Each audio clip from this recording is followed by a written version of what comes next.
When a raging flood threatened to swallow a stranded grandfather and his young grandson, an aging farmer named Walt risked everything his own life, his entire livelihood to save them. Little did he know, that single act of courage would spark a chain of events that could either rescue his debt-ridden family farm or finally bring it to ruin. In this story, you'll witness an incredible journey of community spirit, second chances, and the powerful bond that forms when people come together in the face of adversity.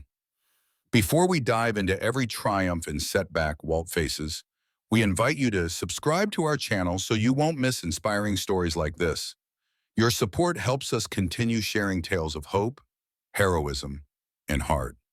Stay tuned to discover the high stakes that kept Walt awake at night, the surprising turn of fate that changed everything, and the emotional finale that will remind you that genuine kindness can truly transform lives. Walter Walt Hutchins was 72 years old, but even in his advanced age, he stood with the straight-back posture of a man who had seen far more than his share of life's battles. His farm in rural Georgia had once been a testament to 3 generations of resilience, 100 acres of gently rolling fields, a weathered barn older than the asphalt road out front, and a modest farmhouse that creaked and groaned under the weight of family history. Walt's grandfather had purchased this land back in the 1920s, working it with a mule and plow. His father had kept it going through the 1950s, adding electricity and rudimentary irrigation. Walt himself had come back from Vietnam with a steel rod in his hip and a determination to maintain the Hutchins legacy. But the decades wore on, the bank's interest rates grew harsh, and big agribusiness devoured local markets. One by one, Walt's neighbors sold off their acreage or lost it to foreclosure. Walt held on, determined not to let the legacy die. Yet as the years pressed forward, so did an onslaught of challenges. His beloved wife, Rose, passed away from cancer a decade ago, and his only son, Michael, had joined the army only to be killed in Iraq, leaving Walt with a stack of medals, a folded flag, and an ache that never healed. On mornings when his bones felt particularly old, Walt would shuffle across the yard to his mailbox, where weekly notices from First Mercy Bank reminded him of the overdue loan payments. 3 years prior, he'd taken out a second mortgage to cover the cost of upgrading the farm's old irrigation systems and buy new seed. Drought and market fluctuations conspired to undermine his best efforts. Now, the land was parched in summer and flooded in winter. His tractor was on its last legs, and he was past due on critical bills. The corners of his eyes creased deeper each time he checked his balance. Lean times had turned downright desperate, and the last official notice indicated he had fewer than 60 days before the bank would begin proceedings to seize the farm. This threat weighed heavily on Walt's spirit, but pride and stubbornness ran strong in the Hutchins lineage. He refused to accept defeat or accept charity. A farmer doesn't leave his land any more than a soldier leaves his post. He often grumbled when his younger sister, Linda, called from Texas, begging him to sell and move in with her. He'd say it with that gruff, no-nonsense voice people learn not to argue with. Linda had tried time and again to persuade him that there was no shame in letting go. But Walt saw it differently. Letting go meant losing the last remnant of all those who came before him. Maybe he was too proud. Maybe he simply didn't know any other way of life, as if finances weren't trouble enough. Walt's health had started betraying him more tangibly. Long hours on the field had left him with throbbing knees. Arthritis was seizing his hands. The wet winter air aggravated old shrapnel wounds. Though he never dared complain openly, stoicism was the old soldier's code. There were mornings he couldn't rise from bed without a low moan. He might have ended up bedridden if not for a sense of duty that ran as deep as the farmland's well. Something in him believed that if he kept going, the land would yield, the bank would compromise, and somehow the ghosts of those he'd lost would be proud. It was that unyielding spirit, forged in the crucible of war and heartbreak, that kept him plodding along, even when neighbors shook their heads at the futility of it all. Summer was on the horizon now, and so was the deadline. Each day was a reminder that time was running out. If the final harvest of the season didn't produce a miracle, he'd lose his land to the encroaching bureaucracy of the bank. This silent tension weighed on him. gnawing in his gut like an ever-present worry no amount of black coffee could wash away. He drove his old Ford pickup to the feed store, occasionally chatting with other farmers, most of whom had accepted buyouts from corporations or big agricultural conglomerates. Walt listened politely to the talk of getting out while you still can, but in his heart, he felt an obstinate refusal to walk away from a place filled with memories of Rose's laughter and Michael's first steps in the muddy rows of green beans. The land was more than dirt. It was a ledger of his entire life. Late one afternoon, when the Georgia sky rumbled ominously and wind began shaking the tops of the pines, the local radio station issued a severe storm alert. Walt had seen plenty of southern storms in his day, some real doozies that toppled barns and churned up the topsoil. Yet, there was something in the forecaster's voice that made him uneasy. Expect flash floods, potential hail, and damaging winds. The announcer declared with a gravity that set Walt's teeth on edge. He stepped off his porch to scan the horizon. Dark, bilious clouds gathered in a slow crawl across the farmland, and there was a charged thickness in the air, as if nature itself were holding its breath. He thought briefly about driving into town to stock up on a few essentials, extra lamp oil, canned goods, maybe some medicine for his aches. But time was short, and the roads could flood in less than an hour. With practiced efficiency, Walt began his storm routine, bringing the old tractor under shelter, covering loose equipment with tarps, and making sure his generator had gas. He tied down anything that looked like it could blow away, taking care to double-check the barn doors. Each motion felt like an echo of 1,000 times before. Georgia storms could come and go, but the farm's routine demands never ceased. Even with those tasks done, he worried. A single night storm could wash out the meager progress he'd made in the fields, snapping plants he'd hoped would yield just enough to keep the bankers at bay. As the first fat drops of rain smacked the tin roof, Walt turned back to the house.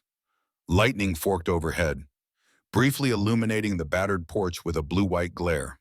Thunder followed, rattling the windows. He was about to close the front door behind him when he heard a faint but distinct crack. At first, he wondered if it was the wind or maybe the distant bleating of a stray goat from a neighbor's property. But a second time he heard it more clearly, a call for help, desperate and high-pitched. In the face of the mounting storm, the voice sounded like a drowning whisper. Walt's heart thumped in sudden alarm. With a sigh that came out more like a growl, he grabbed his thick rain slicker and a flashlight. That soldier's sense of duty sparked inside him again, just as it had half a century ago in the jungles of Southeast Asia. Outside, the downpour intensified in an instant, soaking the ground and making the yard shimmer in ghostly puddles. The wind whipped across the fields, flattening the young corn stalks he'd struggled to coax out of the soil. Adrenaline overtook the pain in his knees as he stepped off the porch. He followed the sound. Like many older properties in rural Georgia, his farm abutted a county road that dipped across a narrow creek. Some years back, the creek had been no more than a shallow trickle, but torrential downpours had turned it into a fast-moving flood zone. Walt trudged up the gravel driveway, the flashlight beam wobbling in the sheets of rain. The cry came again clearer now, and he realized it was coming from near the small bridge a few hundred yards from his main gate. With each step, mud clung to his boots, and the raw force of wind pricked his face. He half expected to see the water cresting over the road. Sure enough, as he crested the rise, the single-lane wooden bridge was already covered in swirling floodwater. The creek had spilled over its banks, turning the road into a dangerous, muddied torrent.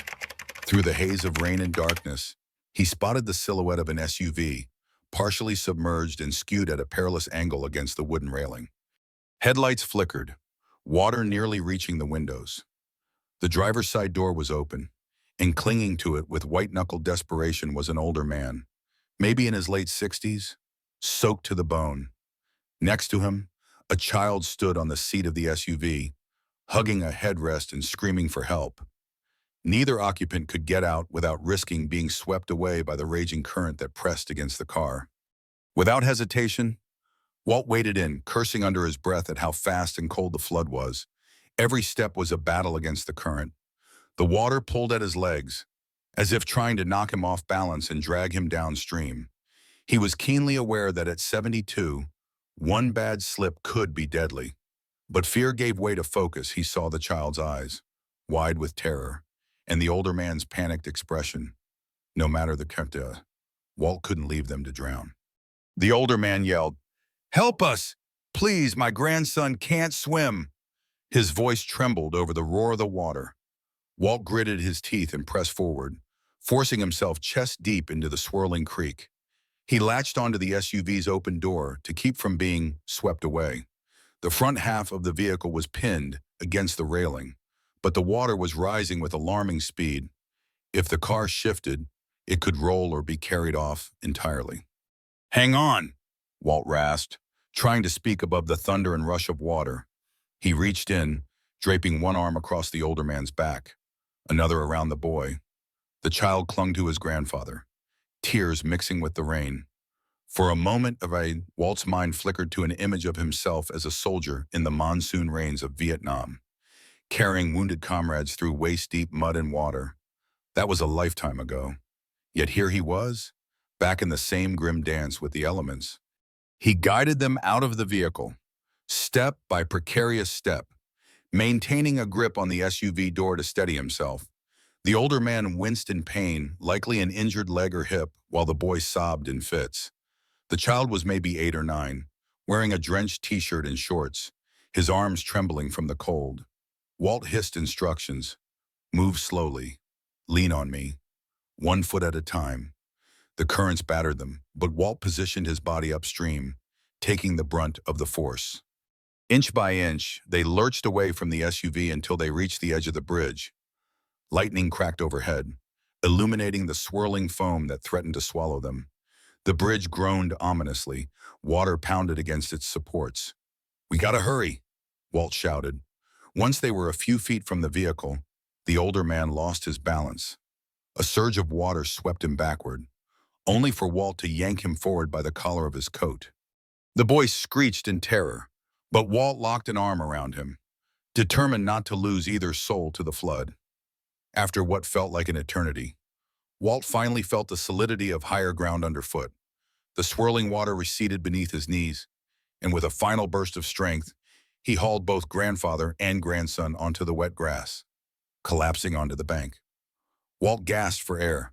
His heart thudded in his chest, his lungs burned, and his limbs felt like lead, but they were alive.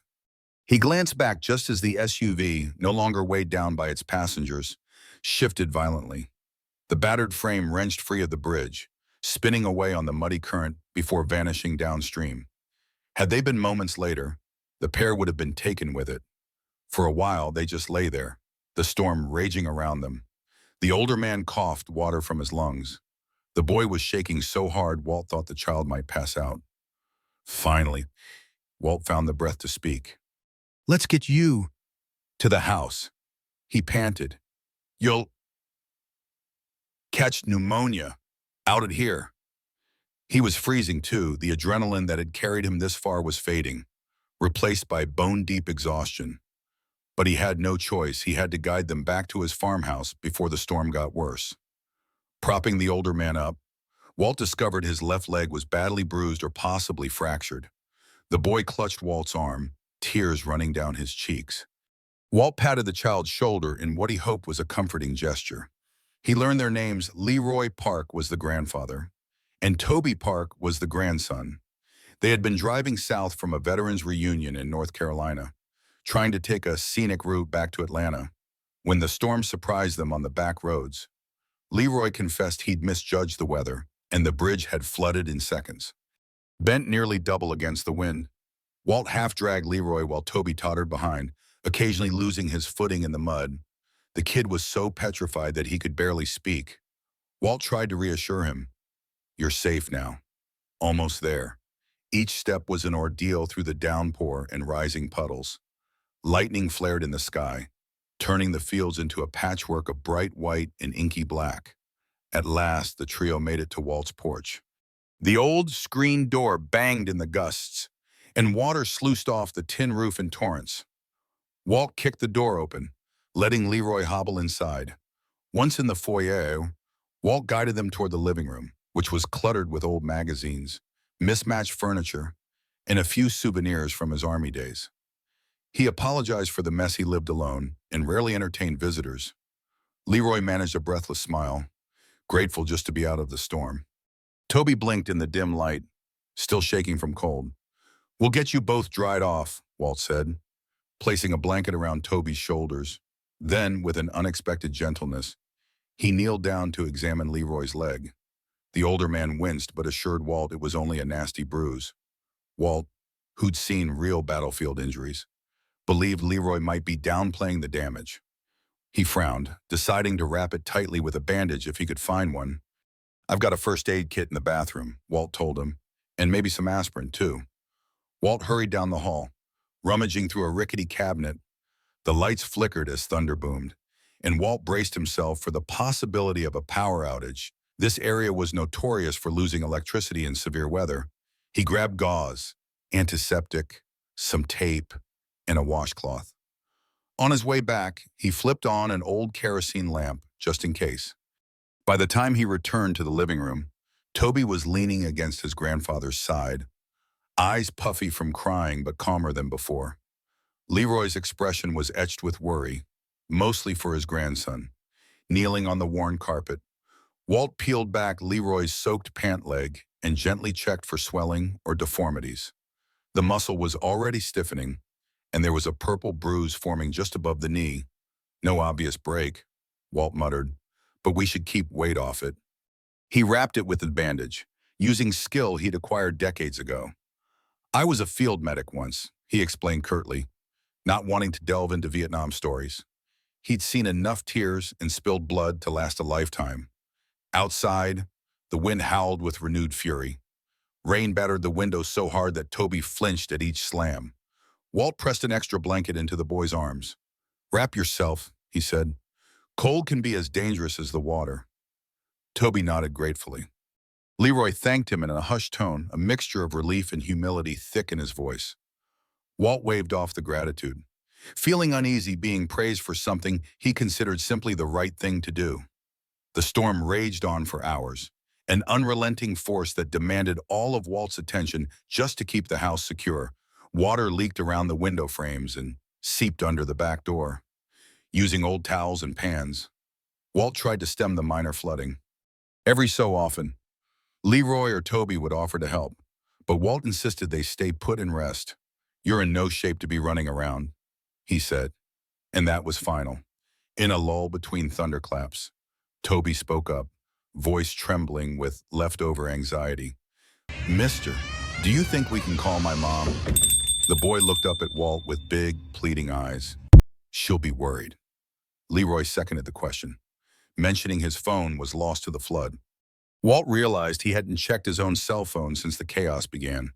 Rummaging in the kitchen, he found it on the counter, completely out of battery. A quick glance at the landline told him the phone line was dead as well, likely due to the storm knocking out the local telephone poles. "Nothing works." Walt sighed, shaking his head. He could sense Toby's disappointment. Leroy tried to console his grandson, telling him they'd call first thing when the storm cleared.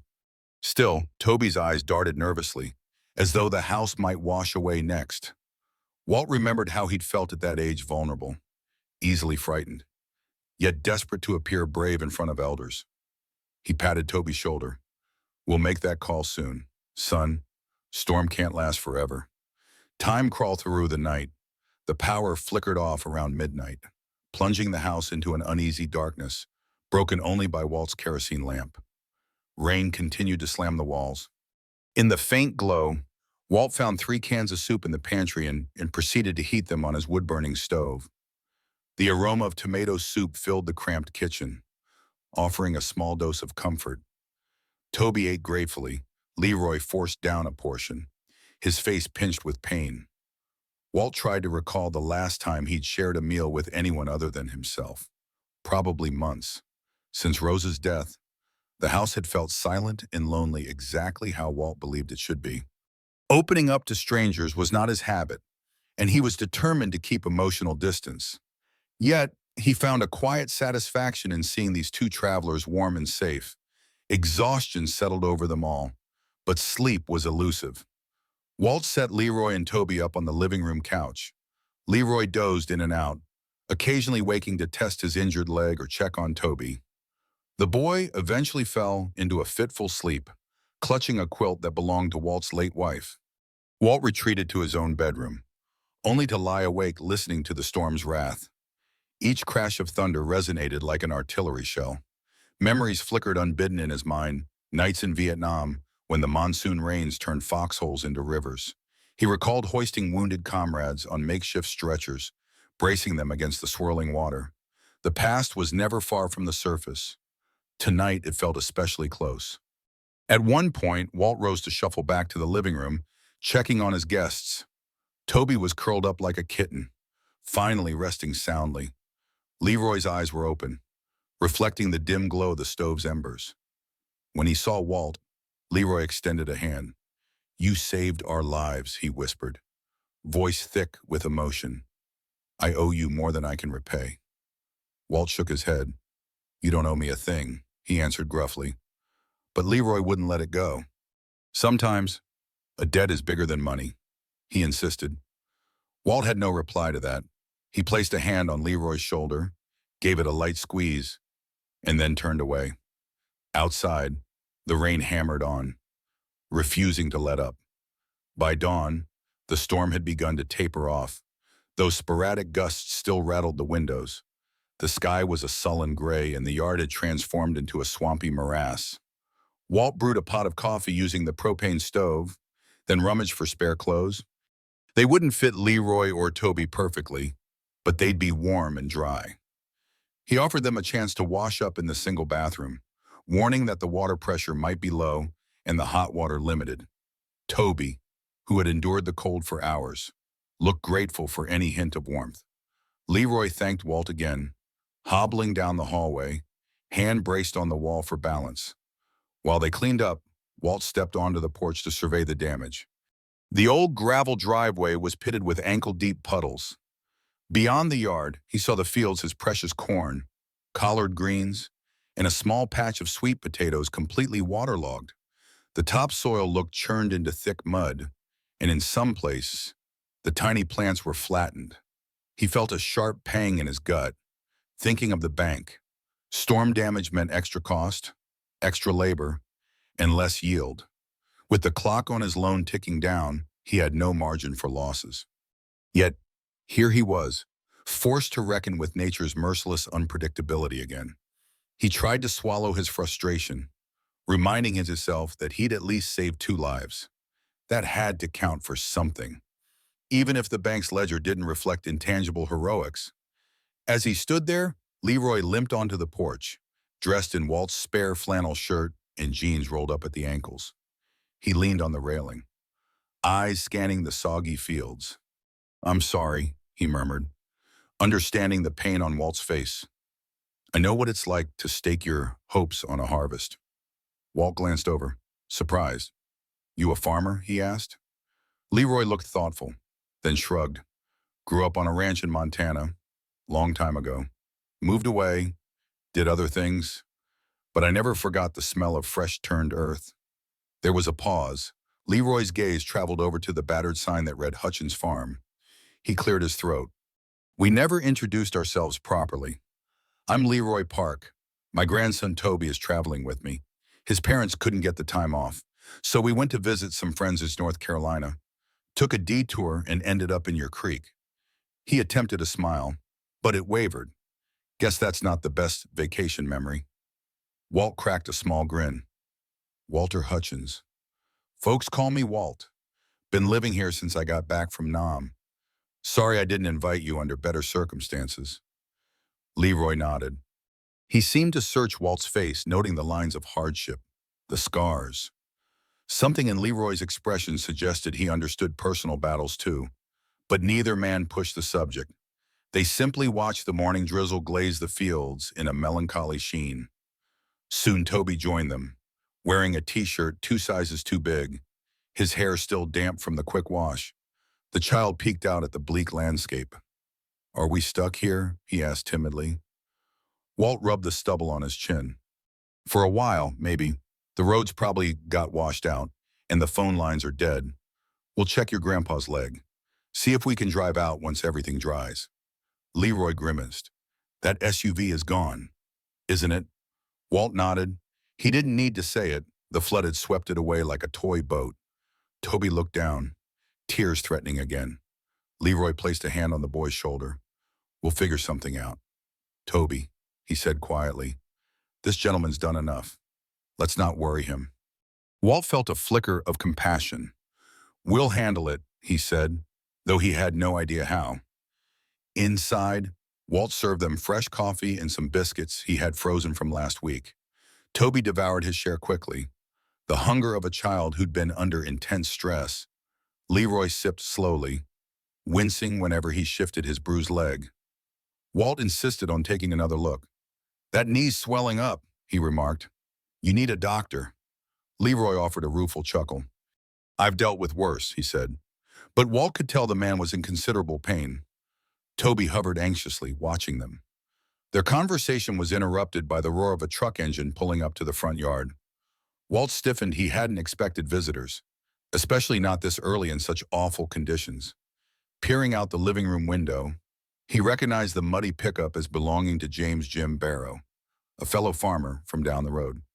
A moment later, Jim, a burly man in his 60s, tromped onto the porch, shaking off rain. Walt opened the door, greeting him with a subdued nod. Storm keep you awake? Two, Walt asked. Jim's face was lined with concern. Heard the creek overflowed, he said, stepping inside. I came to check on you. Folks in town are saying the roads are a mess. You okay? Walt gestured toward Leroy and Toby. We had some trouble on the bridge last night, but we're all right now. Jim took off his cap. He looked Leroy up and down, noting the injury, then gave Toby a reassuring smile. Lucky you found Walt, Jim said. Oh, Ian, he's a stubborn old coot, but a good man. Walt shot him a mock glare. Leroy and Toby quietly thanked Jim for stopping by. Any news from town, Walt asked, hoping for an update on when power might be restored or if the bank was open. Jim shrugged. Power lines are down. The city folks are saying it'll be a couple of days at least. Roads are blocked in multiple spots. The sheriff asked folks to stay put unless it's an emergency. Banks probably closed. We gotta wait it out. Part of Walt felt relieved. The bank being closed meant no immediate foreclosure proceeding. Another part of him recognized it was only a temporary delay. The conversation shifted to the storm's damage. Jim admitted losing half his soybean field. It's a damn shame, he said bitterly, just as prices might have ticked up. This triggered a round of commiseration about the unpredictability of farming. Leroy listened attentively, occasionally throwing in a polite comment. Toby seemed bored but tried to appear mature. Eventually, Jim pointed to Leroy's leg and offered to drive him to the local clinic. Walt eyed the waterlogged roads and asked, You sure that's safe? Jim pursed his lips. It's risky, but we got four-wheel drive. If we go slow, we might manage. Leroy, however, declined. Thank you, but I don't want you risking the trip, he said firmly, though the pain in his voice was evident. I'll rest here for now. Maybe tomorrow, if the waters recede. Toby seemed relieved, not wanting his grandfather out of sight in precarious conditions. After Jim left, leaving behind a promise to check back soon, the house settled into an uneasy quiet. They could hear the drip, drip of rain off the eaves, the distant hum of wind. Walt offered Leroy his old rocking chair, then motioned Toby toward a ragged couch. Make yourselves comfortable. I'll see what else I can salvage around here. Walt said. Part of him wanted to inspect the fields more thoroughly, but the idea of wading through knee-deep mud with his joints screaming in pain wasn't exactly appealing. He glanced at Leroy, who gave him a grateful nod, and Toby, who tried to smile but still looked anxious. That day wore on with an agonizing slowness. The storm clouds thinned but never quite disappeared. Occasionally, the sun broke through in fleeting bursts, illuminating the damage outside fallen tree limbs, drowned plants, and debris that had washed in from who knew where. Walt managed to venture out for a brief look, keeping to the edges of the yard to avoid sinking into the worst of the mud. He found the remains of a fence that had been torn down near the creek. Broken boards jutted out at odd angles. Shaking his head, he trudged back to the house, feeling the heaviness of so many repairs on the horizon, repairs he could barely afford. Inside, Leroy sat quietly on the rocking chair, occasionally making small talk with Toby or flipping through an old farming magazine that Walt kept on a side table. Toby hovered near the window, pressing his nose to the glass as if searching for any sign of rescue. Walt recognized that anxious restlessness in the boy. He remembered it all too well from the nights he'd spent waiting for news from the front lines. Sometimes, the hardest part of any ordeal was the waiting. As dusk approached, they lit the kerosene lamp and the wood-burning stove for warmth. Walt cooked up a simple meal of rice and canned chicken, apologizing for the meager offerings. Leroy claimed it was the best meal he'd had in days, while Toby ate quietly, too subdued for a child. After they finished, Leroy asked a question that Walt had been half expecting. "Do you have family around, Walt? You live out here all alone." Walt hesitated, swirling the last of his coffee in the mug. "My sister Linda lives out in Texas," he said.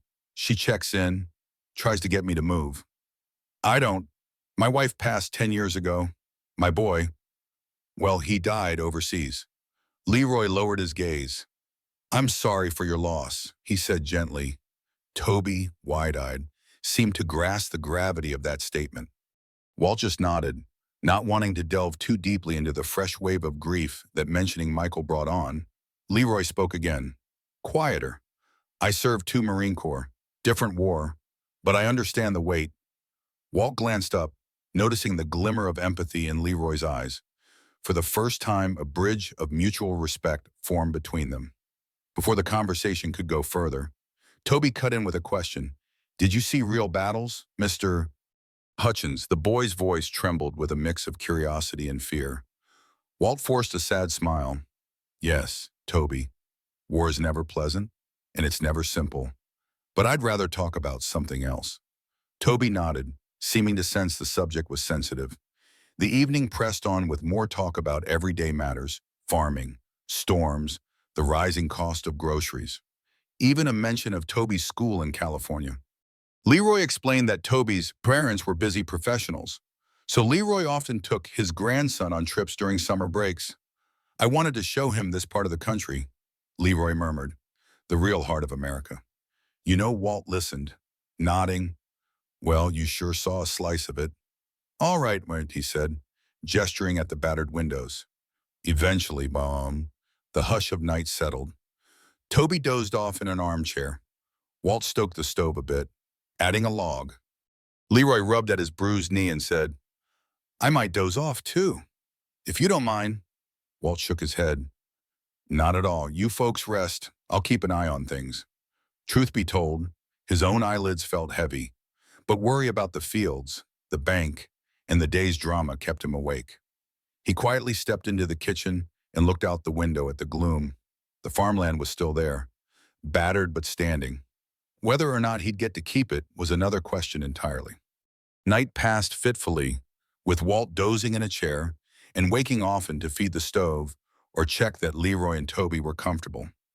At some point near dawn, the clouds broke just enough to reveal a hint of sunrise. Walt peeled himself off the chair, massaging the stiffness in his back, and went outside to get a better look. Mist clung to the grass, and puddles dotted the driveway like mirrors. The creek still roared, though it had receded about a foot, revealing broken chunks of the wooden bridge. Walt studied the horizon, taking slow steps around the yard. The air smelled of wet earth and pine, a scent he'd loved all his life, but now it was tinged with worry. He needed to check the lower fields where the bulk of his crops were planted, but the thick mud was enough to sink a tractor, let alone an old man with a sore hip. With a resigned sigh, he walked back to the porch, only to find Toby stepping out, blinking away sleep. "You're up early," Walt said. Toby shrugged. Couldn't sleep. They stood side by side, the older farmer and the young boy, both quietly taking in the aftermath of the storm. "Is your farm okay?" Toby asked. Walt's lips tightened. "I won't know till I can get down there," he said. "But doesn't look good." Toby, perhaps sensing Walt's somber mood, nodded in sympathetic silence. For a moment, neither spoke.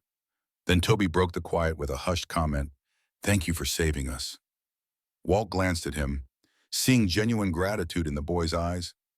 "I did what anyone else would," he answered softly, but Toby shook his head. "No, lots of people wouldn't. It means a lot." That honest appreciation caught Walt off guard. He managed a gentle nod, rubbing the back of his neck. "You're welcome, son." Then, in a fatherly motion he hadn't realized he missed doing, he gave Toby's shoulder a small, reassuring squeeze. The boy offered a wavering smile. It occurred to Walt that he might never see Toby again once they left. The notion brought a surprising pang to his chest. Soon after, Leroy joined them, wincing as he navigated through the door with the aid of an improvised cane Walt had fashioned from a broom handle. The older man's knee was swollen, but he insisted he could manage. "I can't impose on your hospitality forever," Leroy said. Walt raised a brow. "The roads might still be impassable, but if you want to try to get to town, we can see how far my truck goes." Toby looked anxious at the prospect of traveling so soon. Leroy hesitated, then suggested, "Perhaps midday. If the water goes down." Walt nodded. "We can try then."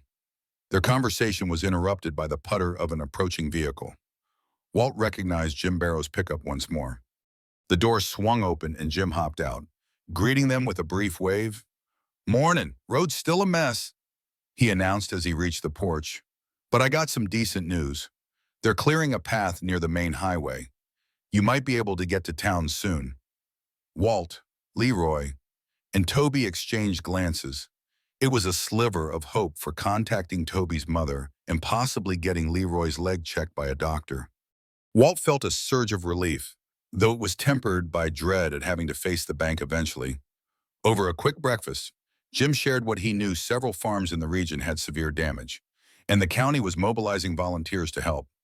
"They'll be handing out bottled water, tarps, and maybe sandbags," Jim explained. He glanced at Walt. "Might help with any bigger repairs." Walt pressed his lips together. Accepting charity from the county was not something he was used to, but practicality outweighed pride, especially after a storm like this. Leroy listened with rapt attention, volunteering to pay for any supplies that they needed. Walt waved off the offer for now, feeling uneasy about money changing hands. Toby simply kept quiet, looking between them all. By late morning, a patch of sunshine broke through the clouds, enough for Walt to decide it was time to check the fields.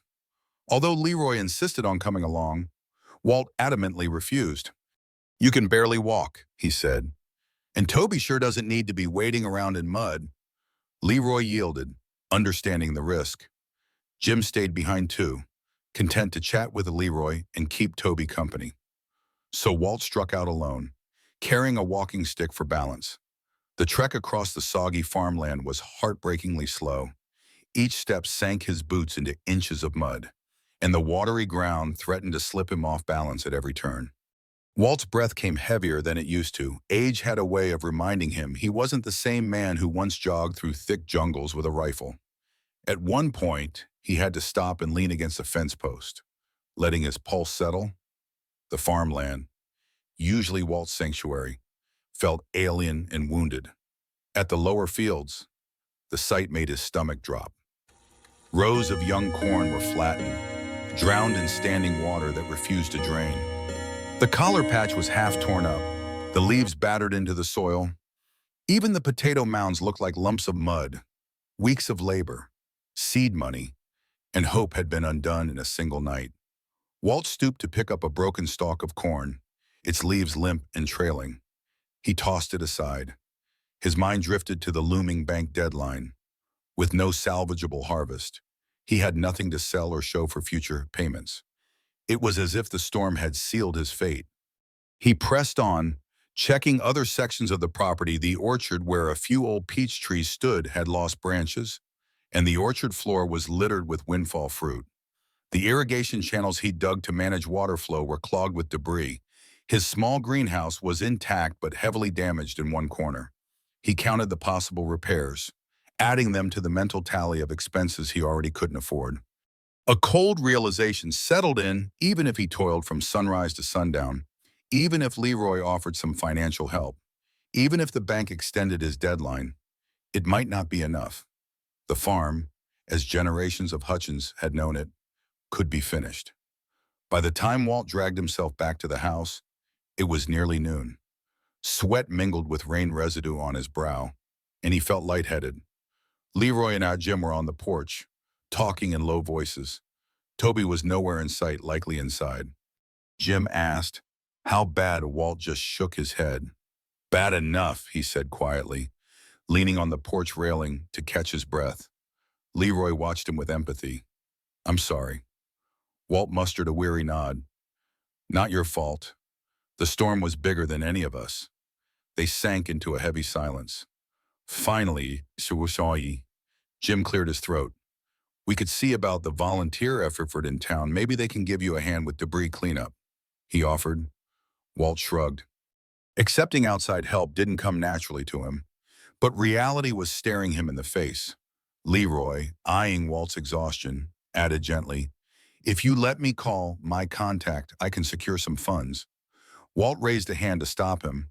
"I can't owe anybody." He said, "I appreciate the gesture, but I'm not taking handouts."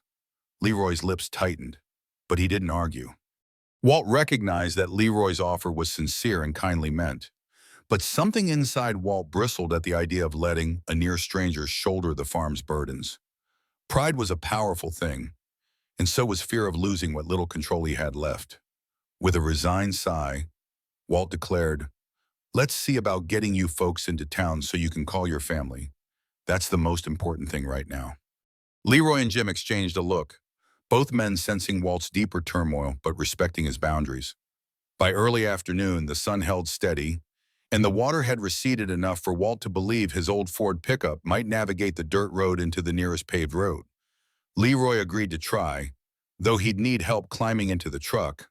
Toby was visibly nervous about traveling again, but the desire to contact his mother won out. Jim offered to follow behind in his own truck in case Walt got stuck. The plan, loosely formed, was to reach the small town center about 6 miles away, where they could find a payphone or maybe a working cell signal. They gathered what supplies they might need: bottles of water, towels, a flashlight, then maneuvered Leroy into the passenger seat. Toby clambered in beside him, while Jim hopped into his own vehicle. As Walt eased the truck down the driveway, the tires squished through mud, fishtailing gently before catching traction. The old engine grumbled, as if protesting the abuse. Walt gripped the steering wheel tight, muttering a silent prayer that the truck would hold together. The first half-mile was nerve-wracking. Sections of the gravel road were eroded or littered with fallen branches. More than once, Walt stopped so Jim could clear debris or shift logs out of the way. Leroy, wincing whenever the truck jolted, tried to keep Toby calm by telling him stories of less harrowing road trips they'd taken in better times. Toby clung to the seat, peeking out the window at the fallen trees and shallow pools. Eventually, they reached the main country road, 2 lanes of patched asphalt that meandered through farmland until it intersected with a larger highway. The route was still slick with water, but passable. In fact, they even saw a county work crew on the shoulder, piling sandbags. Walt slowed to wave, and a worker shouted that the road ahead was in decent shape, though partially closed in some spots. Encouraged, Walt pressed on, a sense of relief slowly building. Soon they'd be in town. Leroy and Toby could call their family. Maybe Leroy could visit the clinic. Then Walt would come home and figure out the next steps. This plan, however, hit a snag once they reached the outskirts of the tiny town center. The place was in disarray. The main street was blocked by emergency vehicles, and the volunteer fire department was pumping water from the lower-lying shops. Residents were out with mops and brooms, clearing out muddy storefronts.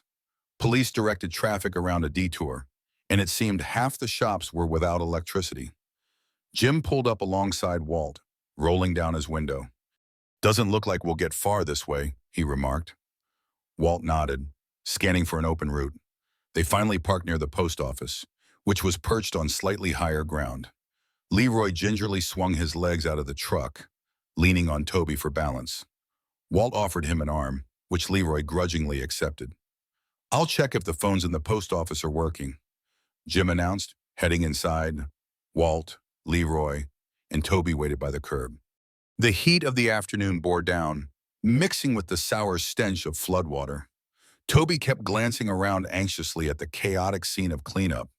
The boy's face remained tight with worry. He wanted to reach his mother more than anything. Walt gave him a soft pat on the shoulder. "Let's see what Jim finds out," he said. A few minutes later, Jim reemerged. "No phones there," he said. "But the clerk said the community center on Maple Street has a working landline on generator power." Walt turned to Leroy. "Let's try that next." With some difficulty, they helped Leroy back into the truck. Toby scrambled in after him. Jim resumed his position in the trailing vehicle.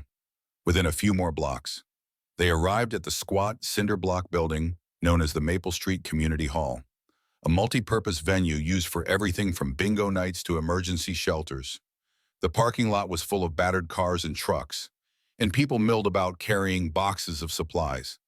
Inside the community hall, the scene was a microcosm of storm aftermath. Volunteers handed out bottled water and blankets. A nurse checked on families who'd been evacuated, and a few portable generators hummed in the background to power the lights.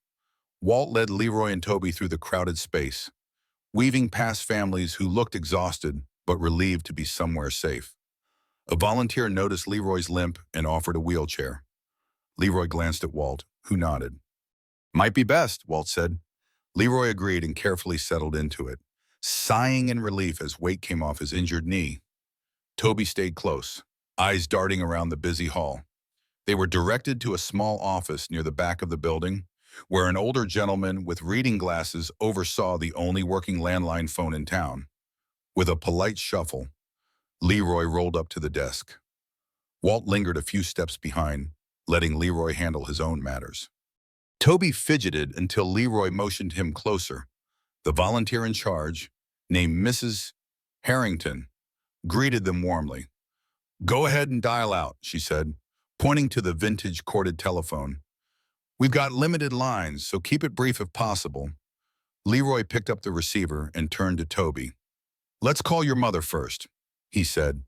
Toby's face lit up with hope. Walt watched as Leroy dialed, waiting for what felt like eternity. Then Toby's expression changed from anxious to tearful relief. He heard the phone ring, and a woman's voice apparently answered. Toby began speaking rapidly, tears collecting in his eyes, describing the flood, the SUV, and how Mr. Walt saved them. Leroy gently took the phone afterward to fill in details, comforting what Walt guessed was a frantic mother. The entire conversation took maybe 10 minutes, but it felt like a massive weight lifted from Toby's shoulders. Next, Leroy made another call. Walt overheard bits and pieces, something about checking resources, foundation, and arranging transport. Leroy kept his voice quiet, occasionally glancing at Walt. After he hung up, he told Toby that someone from a local contact might come pick them up if the roads allowed. Walt noted Leroy's guarded tone, but he didn't pry. Toby, calmer now, tugged on Leroy's sleeve. "Mom's so relieved," he said, a shaky grin forming. Leroy smiled warmly and nodded. As they made to leave, Mrs. Harrington flagged them down. "If you need a place to stay, we have cots. It might take days for the roads to fully clear." Many folks lost their homes. Leroy thanked her but explained they had a place to stay at Walt's farm for the time being.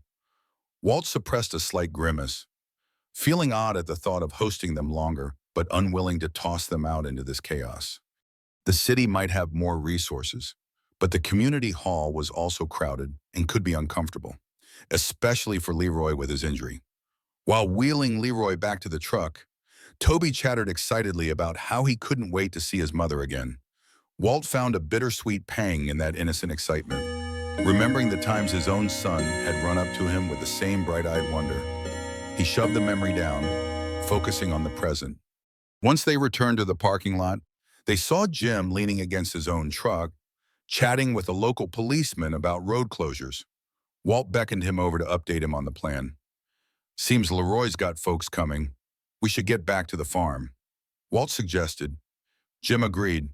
They still had the farmland to worry about, and Walt's next steps with the bank loomed, a dark cloud overshadowing any sense of relief. The drive back was slightly easier in the daylight. Though the roads remained muddy and pockmarked, Toby pointed out storm damage, a half-fallen billboard, a power line leaning precariously, fields turned into shallow lakes. Walt mostly kept quiet, mind swirling with the thought of how expensive it would be to fix his own property. Leroy sat in silence, lost in his own reflections. Occasionally, Toby would ask Walt a question about the farmland, and Walt would answer curtly, not meaning to be gruff, but too preoccupied to engage in extended conversation. Eventually, they turned onto Walt's gravel driveway, navigating around the wide puddles that had formed. Jim followed behind, splashing through the same watery depressions. Pulling up to the farmhouse, they saw a battered mailbox listing at a 45-degree angle another casualty of the storm. Walt sighed. "Add it to the list," he muttered. Parking the truck, he hopped out and went around to help Leroy. Toby clambered down on his own, looking weary from the day's events. Jim stepped out, tipping his hat. "I'm heading back to my place," he said, stifling a yawn. "Got to check on my soybeans. You call if you need anything?"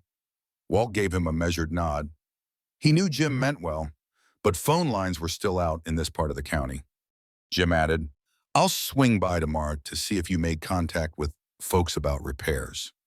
With that, Jim drove off, leaving a swirl of dust and muddy water behind his truck. Walt guided Leroy and Toby inside, where they both sank into the living room furniture with audible relief. Leroy's knee was clearly worse for wear after so much travel. Walt rummaged through the medicine cabinet for anti-inflammatory pills. "Take these," he said, offering Leroy a glass of water. Toby, for his part, asked if he could lie down for a bit. Walt pointed him to the guest bedroom. "It's not fancy, but the bed's softer than that armchair," he noted. Toby murmured thanks, disappearing down the hall. Only once they were alone did Leroy speak up about his earlier phone call. "I have a contact who works with a national agricultural foundation. They provide grants and resources to family farms in crisis," he explained. Walt's brows furrowed.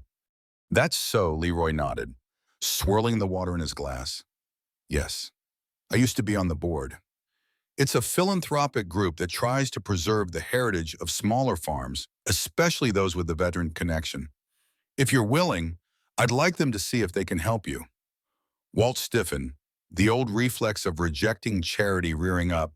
"I'm not sure about that," he said slowly. Leroy anticipated the resistance.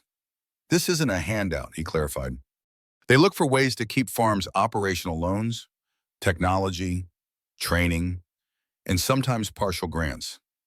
It's about preserving America's rural backbone, not signing away your pride." He paused, letting his words settle. "Look, you saved my life and my grandson's.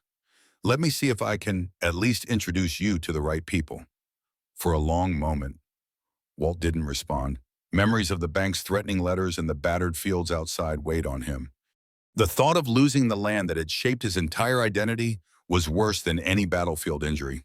Still, doubt coiled in his gut.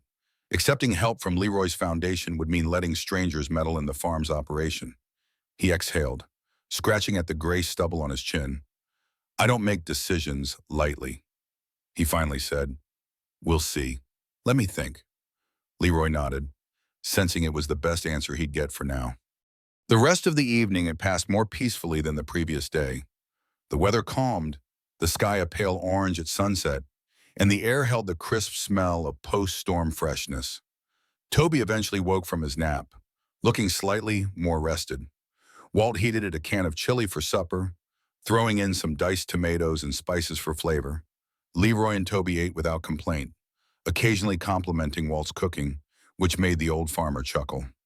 "I've had years of practice feeding myself," he said wryly. After dinner, Leroy asked Toby if he wanted to step outside for fresh air.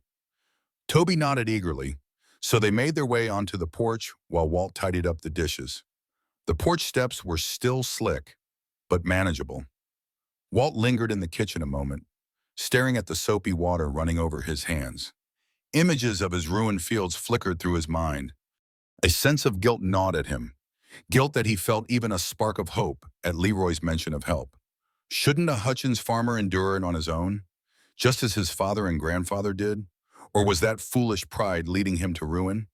He dried his hands and joined the Parks on the porch. They were seated on an old bench, Toby leaning against Leroy's side. The boy asked about the stars, which weren't yet visible. Leroy mused that city lights had always dulled the sky where they lived, and Toby rarely got to see the full spread of the Milky Way. Here in rural Georgia, once the clouds cleared, the stars could be breathtaking. Walt recalled how Rose and he used to sit out here on summer nights, counting shooting stars. Pain pinched his chest at the memory, but he let the warm nostalgia flow too. The conversation meandered, touching on lighter topics, Toby's favorite subjects in school, Leroy's love of fishing, and Walt's recollection of how the farm looked in earlier years. With fields of tall wheat waving in the gentle breeze, the child listened, rapt, as Walt described the cyclical dance of planting and harvesting. Leroy asked about the old orchard, and Walt admitted he'd let it go wild for a while, lacking the manpower to maintain it properly. Leroy's questions were perceptive, showing a genuine interest in farm operations. That uneasy voice in Walt's head whispered that Leroy was possibly gathering data for his foundation, but Leroy's tone seemed more personal than professional. Eventually, Toby dozed off again, lulled by the steady chirping of insects and the gentle rock of the porch bench.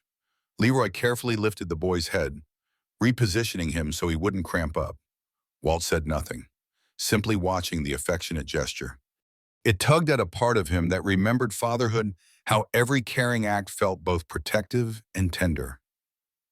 For a moment, the hush of the night surrounded them in a shared tranquility. At length, Leroy cleared his throat, glancing at Walt.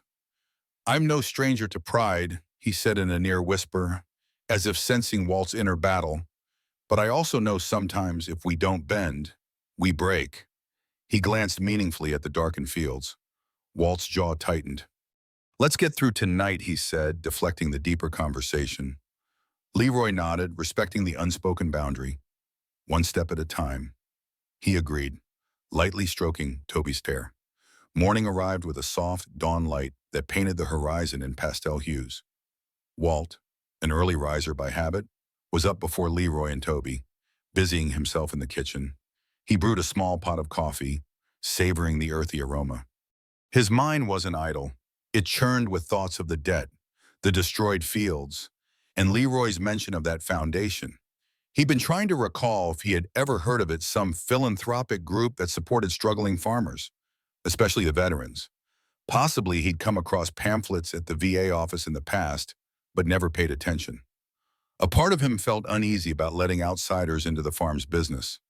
Another part recognized that the bank's threat loomed like a guillotine. Pride had carried him this far, but at what cost if he lost the farm? What would remain of the Hutchins name's legacy? The question pounded in his brain. He pictured his father's stern face and his grandfather's calloused hands. The countless hours they poured into these fields. They adapted to survive in their eras, switching from cotton to peanuts, embracing new machinery when needed. Walt took a shaky breath. Maybe this was just another shift in a long history of adaptation. Leroy and Toby emerged after a while, drawn by the smell of coffee and the clatter of pans.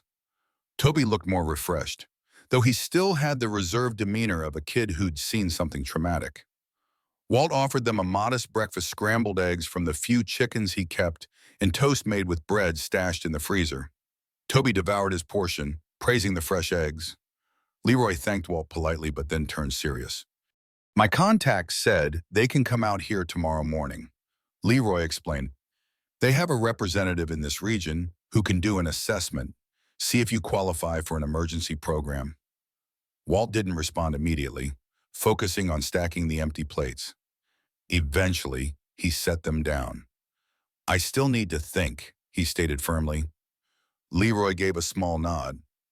"Of course, but time's short," Toby interjected. "I told Mom you saved us. She said she wants to come here and pick us up personally. She's on her way when the roads are clear." Walt wasn't entirely surprised. A mother would want to see her child safe. He just hoped the roads dried soon so Toby could reunite with her. Despite everything, he found he'd missed the boy's presence. They spent the rest of the morning tidying up, or as tidy as the old farmhouse could get. Leroy sat in the rocker, leg propped up, occasionally wincing but insisting he could manage. Toby offered to help Walt gather fallen branches in the yard, so Walt acquiesced. He handed Toby a pair of gloves and led him out to the side of the driveway, where scattered limbs lay in the mud. As they worked, Toby asked questions about how farming worked, about animals, about the tractors. Walt answered simply, not wanting to overwhelm the kid, but it warmed something in him to share knowledge with a curious young mind. Toby's genuine interest reminded Walt of his son's wide-eyed curiosity long ago, when the midday sun finally chased off the lingering clouds. Leroy ventured onto the porch with the help of that makeshift cane. He watched them for a bit, a pensive look on his face. Eventually, he waved Walt over. "I got a call from your friend Jim," Leroy said. "He said the bank is opening tomorrow. Some folks have to sort out storm-related loan issues." Walt grimaced, wiping sweat from his brow. The clock was ticking faster than he liked. He caught Toby's curious gaze. "Everything all right?" the boy asked. Walt mustered a half smile. "We'll see, kiddo. We'll see." With that, the first part of their story stood at a crossroads, each of them burdened by the knowledge that the next day would bring decisions and revelations that could alter the course of not just a family farm, but their own lives in ways none of them anticipated. Walt slept fitfully that night, wrestling with thoughts of bank deadlines, ruined fields, and Leroy's mention of an agricultural foundation. Although he recognized this might be the lifeline he desperately needed, doubt and pride gnawed at him. Sunrise came early, streaking the sky with pale gold. He rose from bed, rubbed the stiffness out of his knees, and headed to the kitchen. While coffee percolated on the gas stove, he peered out the window. It was a clear morning, no clouds on the horizon for once, yet the land still bore the scars of the storm. Muddy tire tracks marred the yard, fallen tree limbs lay scattered, and the fields beyond remained a soggy mess.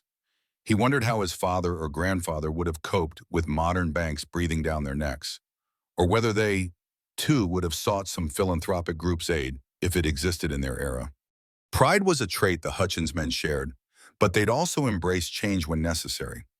His grandfather had switched from cotton to peanuts during a blight, shocking neighbors but saving the farm. His father had introduced an early irrigation system, taking on extra debt to modernize. Walt recalled their stories how they didn't cling blindly to old ways when survival was at stake.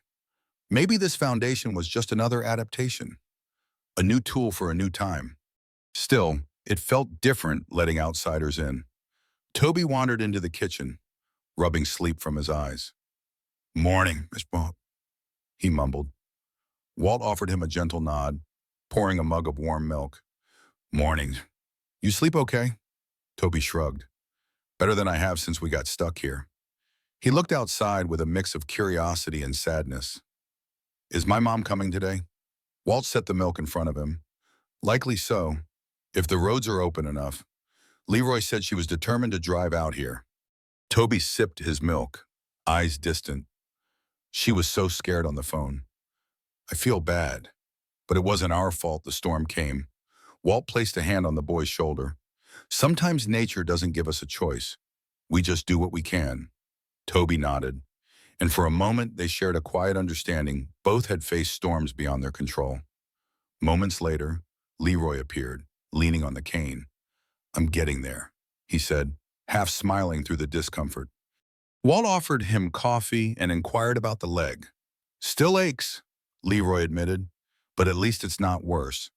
They finished breakfast in relative calm, knowing the day ahead would be busy. Leroy's contact from the foundation was supposed to arrive in the late morning, and Walt had already steeled himself for that conversation. Then there was the bank, rumored to be open by noon. Did he dare drive into town and face the loan officer? Or should he wait until after he heard the foundation's pitch where he twisted in Walt's gut? He hated feeling so uncertain, especially in front of guests. Once dishes were cleared, Leroy asked if he could sit on the porch to get some fresh air. Toby went out with him, leaving Walt in the living room. As he stood near an old photograph of his father, the thoughts that had troubled him all night resurfaced. The phone lines were still dead, so if the foundation's representative got lost, or Toby's mother needed directions, they wouldn't have a way to communicate easily. He considered this for a moment, then took a deep breath. "You gotta bend so you don't break," he muttered, echoing Leroy's words from the previous evening. Somehow, acknowledging that felt like the hardest step yet. Mid-morning arrived with the rumble of an engine on the gravel driveway. Walt peered out the window, half expecting to see Toby's mother. Instead, a dark gray SUV rolled up an unfamiliar vehicle with a municipal license plate. As it parked, a tall woman in her 50s stepped out, dressed in practical boots and a neatly pressed shirt. Behind her, a younger man emerged, holding a clipboard. Walt instinctively bristled, an old reflex from dealing with various inspectors and lenders. Yet he reminded himself this was probably Leroy's contact. He called out to Leroy and Toby, who came inside from the porch. Leroy recognized the woman at once and offered a polite wave. "That's Gail Whitmore," he said. "I've met her at a few symposiums. She's with the Sustainable Agriculture Legacy Foundation." Toby looked up curiously. "Is she here to help us?" Leroy shrugged, stepping back as Walt opened the front door. "She's here to evaluate possibilities," Leroy answered. Gail approached with a friendly smile. "Mr. Hutchins, I'm Gail Whitmore. Thank you for letting us come by." She glanced around at the muddy yard and battered porch. "I'm sorry to see the storm damage." Walt cleared his throat, offering a curt nod. "We've had better weeks." Her younger colleague introduced himself as Sam, a soil and water technician. Gail explained they wanted to walk the property, assess the fields, and discuss the foundation's programs. "We have grants, low-interest loans, partnerships," she elaborated, "particularly for veterans who own family farms." The words carried a hopeful ring, but Walt sensed each phrase as a potential trap. He stood stiffly, arms folded, unsure of how to respond. Leroy, still leaning on his cane, politely gestured for them to step inside. Toby stuck close, eyeing Gail with a mixture of curiosity and caution. In the living room, Gail set down her bag, extracting folders and pamphlets. She handed one to Walt. "This outlines our basic approach," she said. "We partner with owners, not override them. Our mission is to preserve farmland, maintain its original heritage, and promote sustainable practices." Walt skimmed the pamphlet. Pictures of smiling farmers, wind turbines, solar panels, and new irrigation systems jumped off the pages. It felt glossy, almost too polished. Sam asked if they could look at the fields and take some soil samples. Despite his reservations, Walt obliged. "Sure, but be careful," he warned. "It's a swamp out there." Gail nodded. "We have boots and gear in the car." She paused, glancing meaningfully at Walt. "We want to see how we can help you recover from this storm and set you up for long-term viability." Leroy, from the rocking chair, chimed in. "I've seen their work in a few states. They've helped farms bounce back from hurricanes and floods." Walt led them outside, letting Gail and Sam don rubber boots and wade into the drenched fields. Toby hung back with Leroy, who was unsteady enough without trudging through mud. Walt followed the pair from a short distance, arms crossed as Sam bent down, scooping muddy soil into small plastic bags, labeling them meticulously.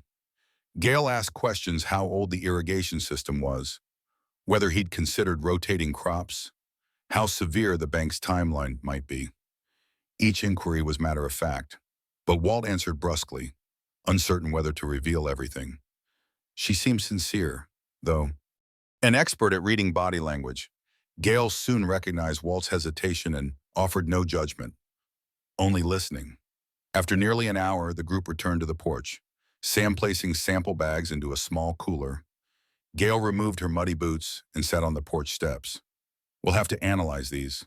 The foundation can expedite results, so we can propose a remediation plan quickly," she said. "As for finances, we can discuss bridging your mortgage if you qualify. We'd prefer to keep you in control of your land, but we need some documentation about your loan status, farmland history, and any previous programs you've used." She paused, spotting the flicker of discomfort on Walt's face. I don't mean to pry, Gail added kindly. We just want to see if there's a solution that benefits you without you losing everything. We've seen enough farms in crisis to know time is critical. Walt exhaled, still guarded. I'll think about it, he replied. I've got a meeting at the bank later. Maybe that'll clarify things. Gail nodded, gathering her papers. We'll do our part on the analysis. When do you expect to speak with the bank? Walt checked his watch. They open around noon. I can head there this afternoon. Then we'll meet again afterward, if that's acceptable. Gail concluded. Leroy, quietly observing, offered Walt a supportive smile. Toby tugged on Walt's sleeve. Maybe they can help, the boy whispered. Walt's chest tightened. Would the Hutchins pride let him accept that help? With the Foundation's team now temporarily gone off to run soil tests at a mobile lab unit they'd set up near the highway, Walt found himself restless. The plan was to drive into town for a face-to-face with the bank. Leroy insisted on accompanying him for moral support, even though his bruised knee still throbbed. Toby also wanted to come, but Leroy reasoned that the adult conversations might not be suitable for a child. I'll stay with Toby, Gail had offered before leaving, but Toby preferred to remain at the farm, worried his mother might arrive there. After a brief discussion, they agreed Toby would stay behind with Sam, who was returning after dropping off the soil samples. They climbed into Walt's old Ford pickup, Leroy in the passenger seat, Kane wedged between them. The midday sun glared off puddles and glinted on the broken mailbox as they rolled out. Leroy winced whenever the truck bounced over potholes. You sure you want to do this? Walt asked, eyeing the older man's discomfort. Leroy forced a tight smile. I can't let you shoulder this alone. Plus, maybe the bank manager will listen if there's a witness to your situation. Sometimes an outside voice helps. As they drove, Walt's stomach churned. The bank had extended credit repeatedly, but the last letter threatened foreclosure within weeks if he didn't meet the payment schedule. Storm damage wouldn't magically wipe away debt in the eyes of the suits behind the desks. Still, maybe they'd see reason in granting more time, especially if the Foundation's involvement looked promising. Leroy, sensing Walt's anxiety, spoke softly about Toby's mother, Barbara, who was likely en route. She's tough, he said. A single mom after her divorce, raising Toby while working full-time. She'll be grateful for what you did. Walt grunted in acknowledgement but kept his eyes on the road. Thoughts drifted to his own family Rose, now long gone, and Michael's memory never far from his heart. Life had dealt them both heartbreak. It seemed. At least Leroy still had Toby and Barbara. Walt was alone, grappling with the land that had once symbolized everything good in his life. Now it felt like a millstone around his neck, dragging him toward financial ruin. Traffic picked up closer to town. Crews continued clearing debris, and volunteers handed out water and food near the community center. Walt parked near the bank's modest brick building. The sign read First Mercy Bank in conservative letters. A cluster of residents had gathered on the sidewalk. Some were farmers, some just locals trying to straighten out storm-related issues. Walt recognized a few familiar faces, neighbors who'd left the farming life behind. A knot of tension wound tighter in his gut. Inside, the bank's lobby was cramped. One teller line was open, and two offices were lit behind glass partitions. Leroy nodded toward a pair of chairs. Walt took one, impatient. Eventually, a harried receptionist approached, addressing Walt by name. Mr. Hutchins, Mr. Klein can see you now. She led them to a small office, where a bespectacled man with thinning hair rose from behind a desk covered in paperwork. He extended a hand. Walt, good to see you again, he greeted, trying for warmth. Come on in. Walt introduced Leroy, who gave Mr. Klein a polite but firm handshake. The banker motioned them to chairs, then settled behind his own. Let me guess, Klein said, exhaling. You've taken some storm damage, and you want an extension. His tone was more weary than hostile. Walt nodded tersely. Yes, this flood hammered my fields. Leroy chimed in. He also has potential backing from an agricultural foundation. We're hoping you'll allow some breathing room so that arrangement can finalize. Klein tapped a pen against the desk, scanning a file marked Hutchins. We have your account here, he said. You're behind on payments. The last extension was conditional on a successful harvest. This storm complicates that. Walt could hear the faint whir of a ceiling fan, a maddening background noise as Klein leafed through documents. Let's talk about the best path forward, the banker continued. But his eyes hinted that the path might be narrower than Walt hoped. Silence lingered in the cramped office as Mr. Klein reviewed the fine print of Walt's loan agreements. Leroy sat with hands folded, his cane resting against his knee. Walt, arms crossed, forced himself to remain calm. He knew better than to let anger get the best of him in a negotiation. Still, each passing second that the banker peered at the file, eyebrows knitting, ratcheted up his anxiety. Klein cleared his throat. Your principal is still substantial. The interest alone is... He paused, pursing his lips. Even if we offered another temporary extension, you'd need collateral or a firm financial backer. The board won't consider further leniency without evidence you can repay. Storm or not, we have obligations too. Leroy leaned forward. That's why we're looking into a partnership with the Sustainable Agriculture Legacy Foundation, he explained, carefully emphasizing the seriousness. They have a program specifically for veterans with multi-generational farms. Klein nodded, half listening. And how soon can they provide capital or guarantees, he asked.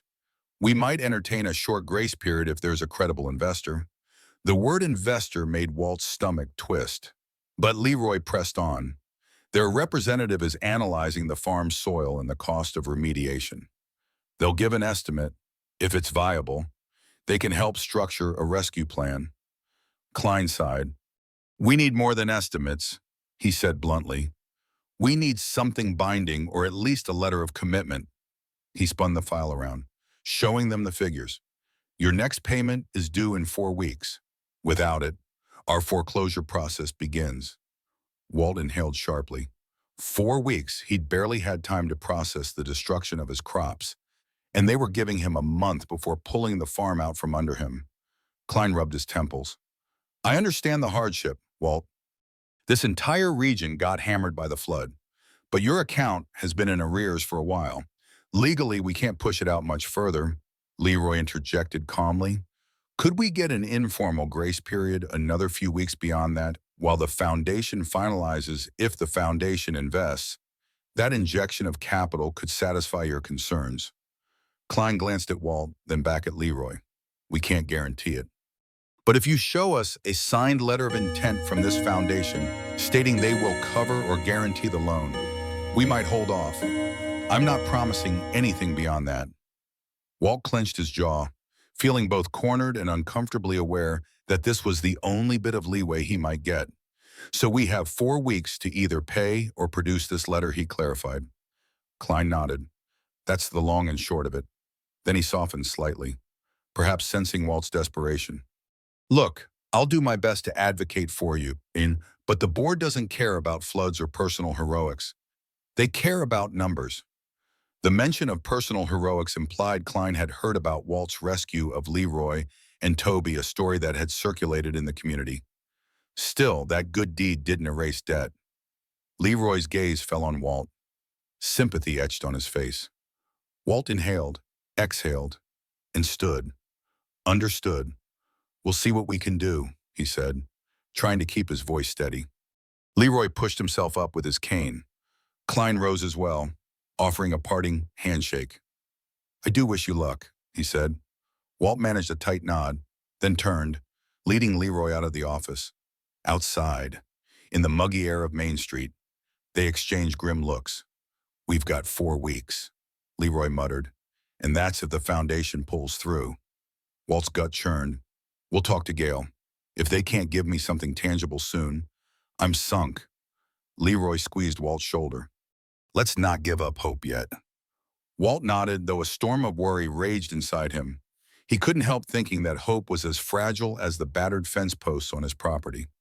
Still, it was all he had left. They climbed back into the truck, uncertain whether today had brought any real progress or merely delayed an inevitable end.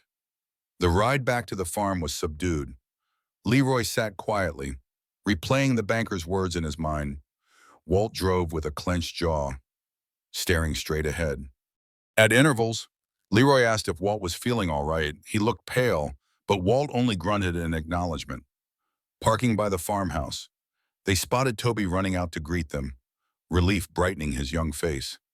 "You're back," he exclaimed, as if they'd been gone for days. "Any news?" Leroy forced a reassuring smile. "We have a little time before the bank does anything drastic. That's all for now." Toby nodded, not fully grasping the complexity but sensing it wasn't good. Meanwhile, Gail's SUV was back, parked under a tree. She and Sam were on the porch, poring over a laptop connected to some odd piece of equipment that looked like a portable lab station. Walt found it unsettling. His private porch turned into a hub of science and potential salvation. Gail waved them over. "We have some preliminary results from the soil samples," she said. "The flood caused significant nutrient leaching, and parts of your lower fields are contaminated with debris. However, the base soil quality isn't terrible. With the right remediation, you might salvage a late-season planting." Walt blinked. "A late-season planting?" He glanced at Leroy, who shrugged. Sam chimed in. "If we get rid of the debris and reintroduce nutrients, plus use short-cycle crops, you could still produce something in time to show the bank you're operational. Maybe not a massive yield, but enough for bridging finances." Walt's heart pounded. "Could that be done in 4 weeks?" Gail read his expression. "We're talking about a partial harvest, possibly using fast-growing legumes or small vegetables. It won't be enough to fully pay a big loan, but it might demonstrate to the bank that you're on track." A flicker of hope kindled in Walt's chest, but he recalled the loan officer's stern conditions. "We need money, not just signs of life." Gail, sensing his apprehension, nodded. "That's where the foundation's financial backing might come in. We can provide a letter of intent if you agree to partner with us on a multi-year renewal plan." She opened a folder, revealing a draft of an agreement. "It's contingent on a few things like adopting sustainable practices, allowing us to conduct ongoing research, and being open to educational programs. But it secures immediate funding for your recovery." Walt's gaze locked on the paper, scanning the legal language. Words like pilot program, veteran farm stewardship, and grant matching jumped out at him. It was a lot to digest, multiple pages of obligations and clauses about data sharing, infrastructure upgrades, and even potential educational workshops for other farmers. Leroy nudged him gently. "This is what we talked about. A partnership, not a takeover." Walt exhaled. It's a lot to take in." Gail closed the folder softly. "I understand. This is your land, your legacy. We don't expect an answer immediately, but if we're to help before the bank's deadline, we'll need a decision soon, within a week, maybe. Then we can finalize a letter of intent for you to show the bank." Her tone was compassionate, though firm. Toby hovered near the porch step, uncertain if he should speak. The boy finally found the courage to say, "Mr. Walt, it sounds like they want to save your farm." Walt managed a weak smile, touched by Toby's earnest concern, but inside, tension coiled. Could he sign away partial control of the Hutchins heritage to an organization? Or would that be the only way to preserve it? Mid-afternoon arrived, bringing a caravan of vehicles Walt hadn't expected. An older model sedan pulled up first, from which a woman in her 40s emerged, Toby's mother, Barbara Park. Her eyes were red from worry and lack of sleep, and she looked about ready to break into tears when Toby dashed off the porch and ran to meet her. She scooped him into her arms, hugging him so tightly he squeaked in protest. "Are you okay? Are you hurt?" she gasped, checking him for injuries as only a frantic parent would. Toby shook his head vigorously. "I'm fine, Mom. Grandpa Leroy got hurt, though, and Mr. Walt saved us." Barbara's gaze darted toward Walt, who stood at the edge of the porch, hands fidgeting with his belt loop. She set Toby down gently and strode toward Walt, eyes brimming with gratitude. For a moment, Walt feared she might scold him, but instead she clasped his hands. "I can't thank you enough," she said, her voice shaky. "You saved my father, and you saved my boy." Walt felt his ears burn, unused to such direct appreciation. He muttered something about doing what anyone would do. Before he could say more, another vehicle pulled up, this time a local sheriff's cruiser. The deputy got out, tipping his hat. "Afternoon, folks. We got a report about a missing car in the flood. Seems it matches yours." "Ma'am," he said, eyeing Barbara and Toby. Barbara nodded, deflating a bit. The deputy added gently, "We recovered your SUV downstream. It's totaled." Toby's face fell. Barbara sighed, hugging her son again. "I'm just glad you two made it out." Shortly after, a third vehicle arrived, causing a brief traffic jam in the yard. Jim Barrow stepped out from his pickup truck, looking weary but determined. "Heard a rumor you might be hosting half the county today," he joked, tipping his cap to Barbara. Then he greeted Leroy with a sympathetic nod. "How's the leg?" Leroy tapped the cane. "Could be worse." Jim turned to Walt. "Just so you know, some folks in town are talking about fundraising or a volunteer crew to help fix up the farm." Walt tensed, a mixture of embarrassment and gratitude. "We can talk about it later," he replied. The yard soon buzzed with conversation. Toby and Barbara sat on the porch steps, catching up on the ordeal. The sheriff filled out paperwork on his cruiser's hood, writing a detailed report about the bridge, the flood, and the lost vehicle. Leroy hobbled around, greeting his daughter, who shot him a half-scolding, half-loving look for putting Toby at risk. Gail and Sam, momentarily overshadowed by the new arrivals, conferred quietly with each other, organizing their gear. Walt found himself in the swirl of it all, uncertain whose question to answer first. Eventually, "Police." Barbara approached, concern knitting her brow. "Mr. Hutchins, my dad mentioned you might lose the farm. Is that true?" Walt's first instinct was to shrug, downplay it, but her earnest gaze and Toby's worried face just behind her made him sigh. "Could be," he admitted, turning his hat in his hands. "Bank's giving me 4 weeks." Barbara's eyes widened. "That's not long," she murmured, glancing at Leroy, who nodded somberly. An awkward hush fell. Barbara exchanged a look with Toby, then with Leroy. "We need to help," she said firmly. "You saved their lives. We can't just leave you to lose your home." Walt tried to wave it off, but Toby chimed in. "Mom's really good with fundraising and planning events. She organizes them at my school." Leroy nodded, adding, "And I have connections through my old network." Walt swallowed hard. He wasn't sure how many more offers of help he could handle without feeling like a charity case. Yet the sincerity in Barbara's gaze was overwhelming. "Let's talk after the deputy's done," she suggested quietly, stepping aside to let the man finish his paperwork. Walt exhaled, nodding. Nothing in life prepared him for this kind of spotlight, especially when his own future lay in such precarious balance. When the sheriff's deputy concluded his investigation and left, the yard settled into a more manageable buzz. Barbara, Toby, Leroy, Jim, Gail, Sam, and Walt all congregated around the farmhouse porch, forming a makeshift council. Barbara insisted on hearing the details of Walt's predicament. Leroy filled in the gaps about the bank's 4-week ultimatum, and Gail described how the foundation could potentially intervene, provided Walt agreed to certain terms. Barbara absorbed it all with a sharp, focused demeanor. Despite her emotional reunion with Toby, she now shifted into what Walt suspected was her professional mode. He guessed she might be in management or event planning back home. She peppered Gail with questions about timelines, asked Sam about soil remediation, then turned to Walt.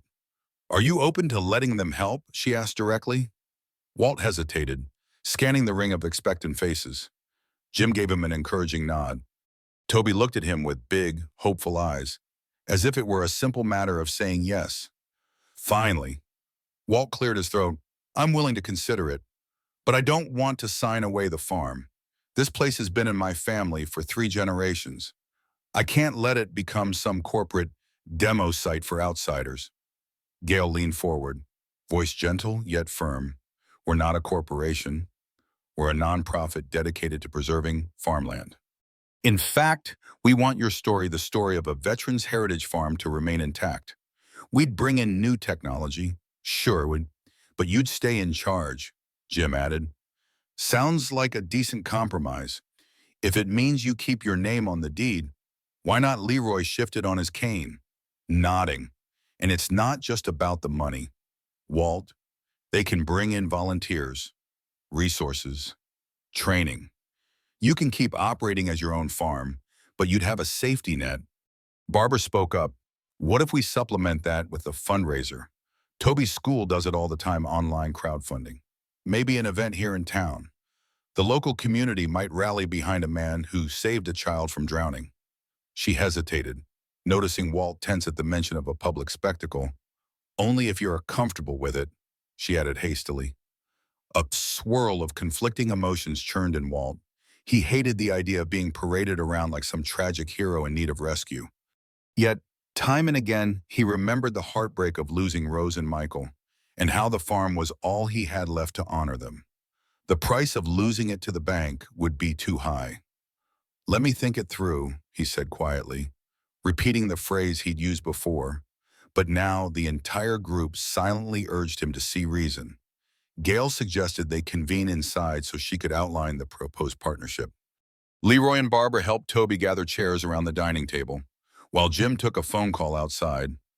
Sam fired up his laptop again, ready to show digital maps of the property.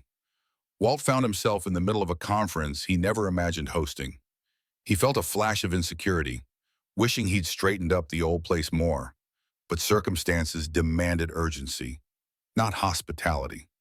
Once everyone was settled, Gail laid out a more detailed plan. The foundation would provide a remediation fund to clear debris and restore the soil, along with a short-term operating budget to plant a late-season crop. They'd also file an official letter of intent with First Mercy Bank, stating they'd co-sign or guarantee partial funds. In exchange, Walt would commit to a 5-year plan that included sustainable practices using advanced irrigation, rotating crops, hosting periodic workshops. You remain the owner. Gail stressed, we want your family's legacy to thrive, not vanish. Walt rubbed his temples, overwhelmed by the intricacies. How soon can we get that letter of intent, he asked. Gail checked Sam's computer screen. If you sign a memorandum of understanding by the end of the week, we could have the letter next Monday. 4 weeks left from the bank's ultimatum, minus the time to finalize details. Left precious little margin. Leroy, reading Walt's body language, placed a reassuring hand on his shoulder. It's your call, Walt. But it seems like the best shot. Toby and Barbara nodded in unison, their expressions of solidarity tugging at Walt's heart. The old farmer drew in a slow breath, feeling cornered by fate. The question was, would he let that corner become a coffin or a stepping stone? Night fell on a day packed with pivotal discussions. Eventually, Jim left, promising to return in a couple of days with a volunteer crew to help clear the yard. Gail and Sam drove off to their temporary base, leaving Walt with copies of the draft documents to review. Barbara remained, planning to stay overnight with Toby and Leroy until they figured out the next steps. The house suddenly felt crowded, yet Walt also sensed a comforting presence in having these new companions around, an odd mixture of turmoil and camaraderie. They divided sleeping arrangements. Toby would return to the guest bed, Barbara would take a spare cot in the living room, and Leroy would keep the couch. Walt planned to retreat to his own bedroom, though he doubted he'd get much rest. Barbara offered to help cook dinner, rummaging through Walt's limited supplies to create a simple meal of pasta, canned sauce, and a bit of leftover chicken. Walt felt odd seating his kitchen, but Barbara moved it about with confident efficiency. Leroy and Toby chatted quietly at the table, the boy recounting the scariest moments of the flood. Walt caught fragments of Toby's praise. He just dove in. No fear. Leroy responded modestly, deflecting attention. Walt felt a wave of heat in his cheeks. Eavesdropping on compliments embarrassed him. After dinner, Barbara cornered Walt gently in the hallway. Can we talk for a minute, she asked. He nodded, leading her outside onto the porch. The night air was humid, crickets chirping in the fields. Barbara leaned against the railing, crossing her arms. I know you don't want to feel like a charity case, she began, and I respect that.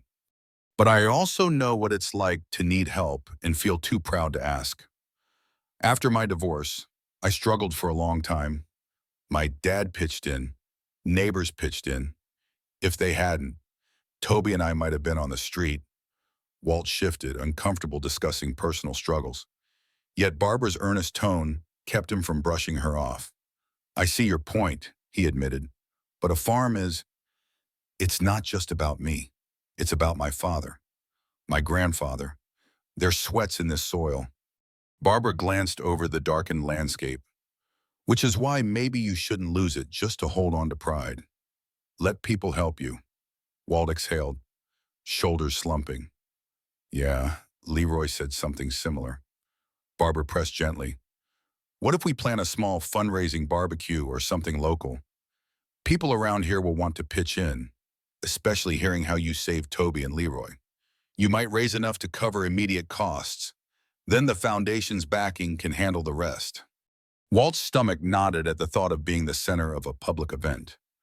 I hate the idea of a spectacle, he said, voice wavering.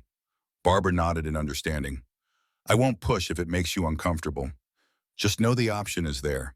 Sometimes the community can do more than you think. Walt studied her face. She was sincere, and that sincerity stabbed through his defenses. All right, he relented softly. We can talk about it, but let's handle one thing at a time. The foundation plan is priority. We'll see if we need a fundraiser. Barbara's expression brightened. Thank you, that's all I'm asking. Just consider it. She hesitated, then placed a hand on his arm. And thank you again for everything you did. Toby can't stop talking about you. Walt swallowed hard, a swirl of unfamiliar warmth surging in his chest. Just did what needed doing, he mumbled. They stepped back inside, letting the screen door bang shut behind them. Toby was yawning on the couch, Leroy fiddling with the bandage on his knee. The hush of evening enveloped them, each person caught in the aftermath of a crisis and the dawning realization that more storms, financial and emotional, still loomed. Walt sighed, flicked off the porch light, embraced himself for a long night of wrestling with old pride and new possibilities. Morning brought a flurry of activity. Barbara, ever the organizer, got up early to wash dishes and reorganize Walt's cramped pantry, humming softly under her breath. Leroy woke with a stiff knee, but declared he felt good enough to handle a short walk around the yard for fresh air. Toby, excited by the presence of his mother, hovered around them like a little satellite, offering to fetch water or help carry things. Walt lingered at the side door, sipping coffee and mustering the energy to face another day of decisions. He stepped out onto the porch and was surprised to see a small convoy of trucks pulling up neighbors, mostly older farmers he recognized from church or the feed store. At least 4 vehicles parked in a row along the muddy driveway. Men and women climbed out, some carrying tools or lumber, others simply offering a wave. Leading the group was Jim Barrow, who shot Walt a grin. Told you I'd bring help, he called. We got a volunteer crew from around the county to clear debris, patch fences, see what else we can do. Walt's breath caught. Pride flared inside him, but gratitude quickly overshadowed it. He knew these folks were likely dealing with their own storm damage. Yet here they were, ready to lend a hand. He exchanged nods and handshakes. Not sure how to express thanks. I appreciate it. He managed. Didn't expect so many. A sturdy older woman named Doris slapped him on the shoulder. You saved a kid from drowning. Walt Hutchins, she said matter-of-factly. We figure we owe you at least a morning of labor. The group fanned out across the yard and fields, picking up fallen branches, hauling debris into pickup beds, and clearing the broken remnants of the fence near the creek. Leroy, Barbara, and Toby watched from the porch, astonished at the wave of community support. Walt supervised as best he could, occasionally calling out instructions. He felt awkward at times, unused to delegating so many tasks, but the volunteers seemed happy to be there. Leroy tried to hobble over, wanting to help. Walt gently dissuaded him. Sit down before you make that leg worse. Leroy frowned but complied, though he insisted on offering moral support. Meanwhile, Toby ran between different clusters of workers, carrying small buckets or retrieving gloves. His boundless energy helped lighten the mood. Barbara, seeing an opportunity, quietly asked a few neighbors about the idea of a local fundraiser. Reactions were mostly positive. Several suggested they'd pitch in or donate goods if Walt agreed. By midday, they'd cleared a significant chunk of the debris. The broken fence near the lower field was half repaired. A path was open to the orchard, and the yard looked less like a disaster zone. Volunteers gathered under a shade tree, gulping water and sharing sandwiches that Barbara and Doris prepared in the kitchen. Walt moved among them, expressing thanks in his subdued way. Jim approached, panting from hauling logs. "We'll come back tomorrow or the day after," he said. "Gotta pace ourselves. Lots of folks have their own farms to fix." Walt nodded, deeply moved. "I'll never forget this," he said. Jim shrugged, glancing around. "You'd do the same for us, wouldn't you?" That simple statement jarred Walt. He realized that, for all his pride, the essence of farming life was community. People leaned on each other. No single individual could weather every storm alone. In that moment, Walt felt something in his chest loosen, a release of stubborn resistance. He saw Barbara and Toby stepping off the porch, Leroy watching with fatherly pride, and a wave of acceptance washed over him. Maybe it was okay to be helped. As the volunteer crew wrapped up for the day, hauling away the last load of scrap wood and branches, another vehicle approached. Walt recognized Gail's gray SUV. She parked by the barn, stepping out with Sam in tow. Their expressions were a mix of curiosity and satisfaction as they surveyed the freshly cleared yard. "Looks like you've had quite a bit of help," Gail observed, smiling. Walt nodded. "Neighbors showed up. They did more in half a day than I could have done in a week by myself." Gail's gaze swept across the improved landscape. "It's wonderful to see community support in action. We also have some good news," she added, lifting a folder. "We refined our initial plan for remediation and planting. If you agree, we can get seeds for short-cycle crops delivered next week. We'll also arrange for some additional equipment." Sam chimed in. "The orchard might need more attention, but the lower field is your best bet for a quick harvest. You won't get a full season yield, but it could demonstrate cash flow to the bank." Walt rubbed the back of his neck, glancing at Leroy and Barbara for confirmation. They nodded encouragement. "Let's see what you've got," Walt said, motioning them toward the porch. Gathered around the battered wooden table, Gail spread out documents, a proposed schedule, a budget outline, and even a concept design for upgrading the broken irrigation lines. She explained step by step how the foundation would sponsor the immediate costs, while the farm would gradually repay any non-grant portion over 5 years, assuming productivity returned.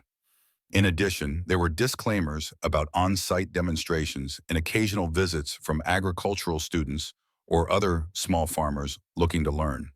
"We find it beneficial when farmers share knowledge," Gail noted. "People want real-life examples, not just brochures." Walt listened intently, occasionally glancing at Barbara or Leroy to gauge their reactions. The plan sounded ambitious, almost too good to be true. Yet Gail and Sam spoke with practical knowledge, referencing soil composition, local climate data, and the foundation's past success stories. "We turned around a post-hurricane farm in the Carolinas last year," Sam added. "That operation was on the brink of closure, but they are now profitable." After the initial rundown, Gail produced the Memorandum of Understanding, a shorter document summarizing the partnership terms.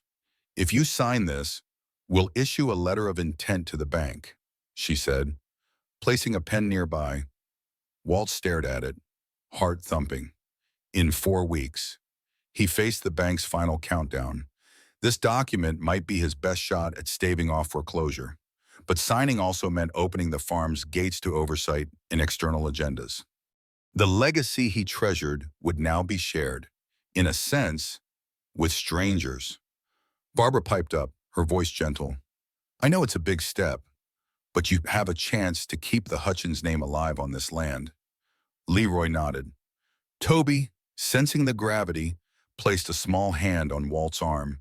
"I think your dad and Grandpa would want you to still have a farm," the boy said quietly. Walt felt tears prick the corners of his eyes, an unexpected surge of emotion. He turned away, clearing his throat before returning his gaze to the group. "All right," he finally murmured. "Let's do it." With trembling fingers, he lifted the pen, scrawling his signature on the memorandum. Gail smiled warmly. Countersigning. We'll draft the letter today. She promised. We can have it to the bank by Monday. Walt set the pen down, exhaling a breath he'd been holding for what felt like years. The others patted him on the back in encouragement, a sense of collective relief filling the space. Outside, the late afternoon sun cast golden light across the fields, as though nature itself approved. Walt glanced out, feeling a strange mixture of hope and trepidation. This was the turning point. Whether it led to salvation or a new kind of surrender, only time would tell. The following days passed in a whirlwind of activity. Gail and Sam made good on their promise. Trucks arrived with seed, fertilizer, and specialized tools for clearing the last of the flood debris from the fields. Volunteers from the community returned in shifts, guided by Jim or Doris, each person contributing hours of labor. Some used their tractors to help till the soggy soil. Others hammered in fresh fence posts where the old ones had snapped. A few cleared clogged irrigation ditches under Sam's direction. Barbara, with Toby's eager assistance, organized simple lunches to feed the workers, turning the farmhouse into a bustling hub. Leroy took slow, careful steps, now his knee healing enough for him to stand for longer stretches. He still used the cane but insisted on helping supervise. Walt found himself in an unusual role, part general, part host, part student. Sam taught him new techniques for water drainage, while Gail introduced cost-saving methods for nutrient management. Initially, Walt felt defensive about outsiders telling him how to manage his own land, but their expertise quickly proved valuable. He recognized their suggestions weren't criticisms, but enhancements. As word spread of Walt's plan to partner with the foundation, more local farmers stopped by to observe. Some were skeptical, reminding Walt that outsiders always have a catch. Others were intrigued, asking how they, too, could adapt their battered fields. Walt, once the epitome of solitary independence, found himself explaining the foundation's approach and surprisingly defending it. "They're not trying to own my land," he clarified more than once. "They just want to see a small farm survive using modern methods." The old soldier in him realized that forging alliances wasn't a betrayal of tradition, but a strategy for survival. Late one afternoon, a group of high school students arrived with a teacher in tow, curious about the cleanup effort. Barbara greeted them, learning they were a 4-H club wanting to help local farms. Toby proudly showed them around, explaining how the storm had wrecked the fields. Leroy watched from the porch, smiling at his grandson's confidence. Walt couldn't help but feel a subtle pride. Two maybe, in a small way, they were all part of something bigger now. Each day ended with tired bodies but a growing sense of momentum. The new seeds went into the ground in the lower fields, fast-growing crops that, if timed correctly, could yield some produce in about 3 to 4 weeks. "Just enough to show the bank we're not dead," Gail joked, though everyone knew the seriousness behind her words. Indeed, the clock continued ticking toward the 4-week deadline. Walt had yet to hear an official response from Mr. Klein regarding the foundation's letter of intent, fueling a constant undercurrent of anxiety. In the evenings, Barbara would discuss the possibility of a community barbecue fundraiser to supplement the foundation's efforts. She'd already begun making phone calls, securing donated food in a venue at the county fairgrounds. Walt remained torn about the publicity, but after seeing how wholeheartedly folks had shown up to help, he gradually softened to the idea. Toby, always at the edge of grown-up conversations, piped up once to say, "It'll be fun, Mr. Walt, and it's for a good cause." Walt mustered a smile, ruffling the boy's hair. "If you say so," he teased. By the end of that jam-packed week, the farm looked transformed. The yard no longer resembled a junkyard of storm scraps. The lower field sported neat rows of newly planted seeds.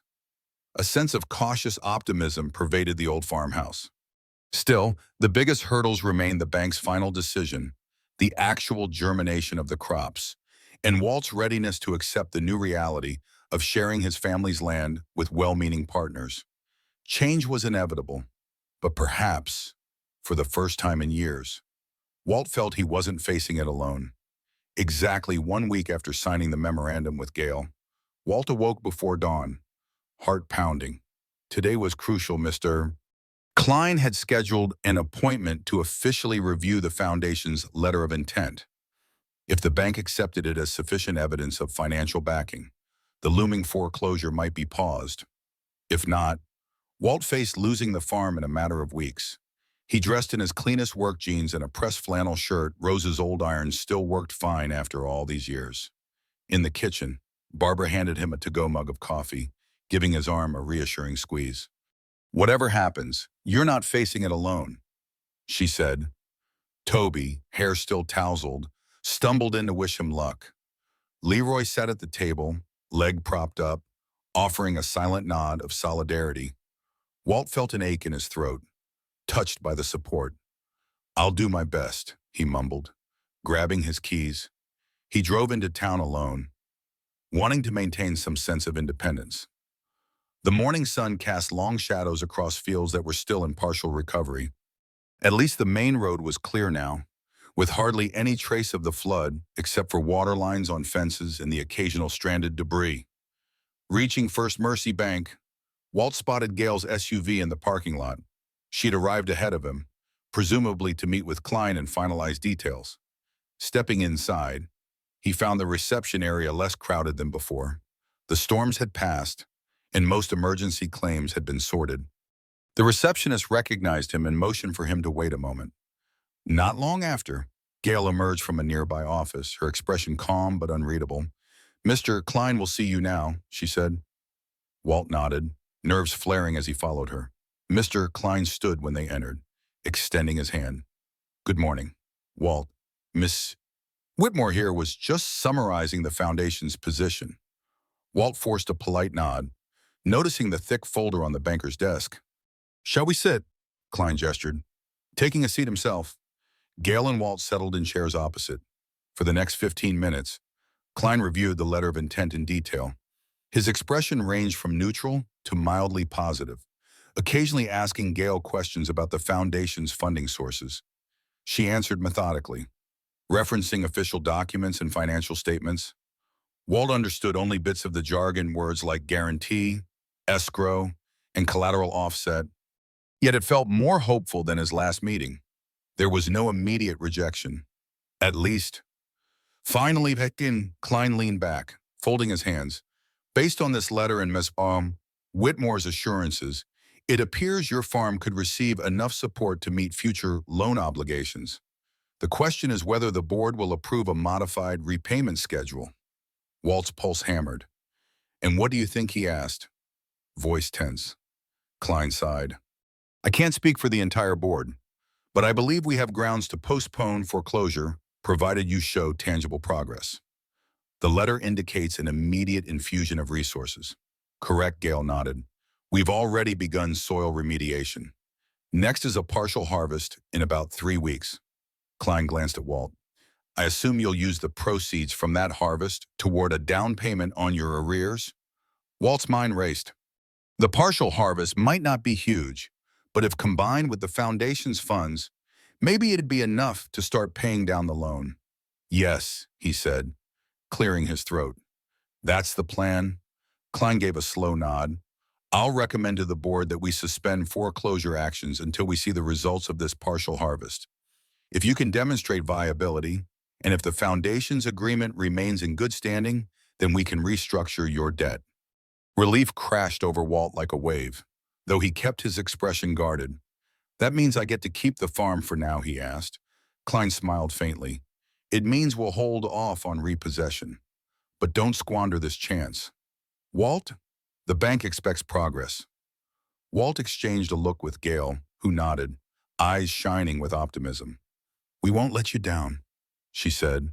They shook hands all around, outside in the crisp morning air. Walt finally exhaled the breath he'd been holding. Gail placed a hand on his shoulder. "Congratulations," she said softly. "Now the real work continues." Walt nodded. "Thank you," he replied. "I'm grateful." Gratitude, a feeling he was still learning to navigate, yet it felt freeing, as though a tremendous weight had lifted from his chest. Now, with the bank's reprieve, they had a fighting chance. Back at the farm, the mood turned celebratory. Barbara, Toby, and Leroy waited on the porch, eager for news. When Walt announced that the bank would hold off on foreclosure, Toby whooped with excitement, while Barbara clapped her hands together, tears of relief shining in her eyes. Leroy gripped Walt's forearm, his own eyes misty. "We owe you for our lives, and now we share in your victory," he said, voice trembling. Walt simply nodded, overcome by the emotion swirling around him. Gail and Sam arrived shortly after to congratulate him in person. They wasted no time in reminding everyone that the partial harvest was crucial. "We'll watch the growth carefully," Sam explained.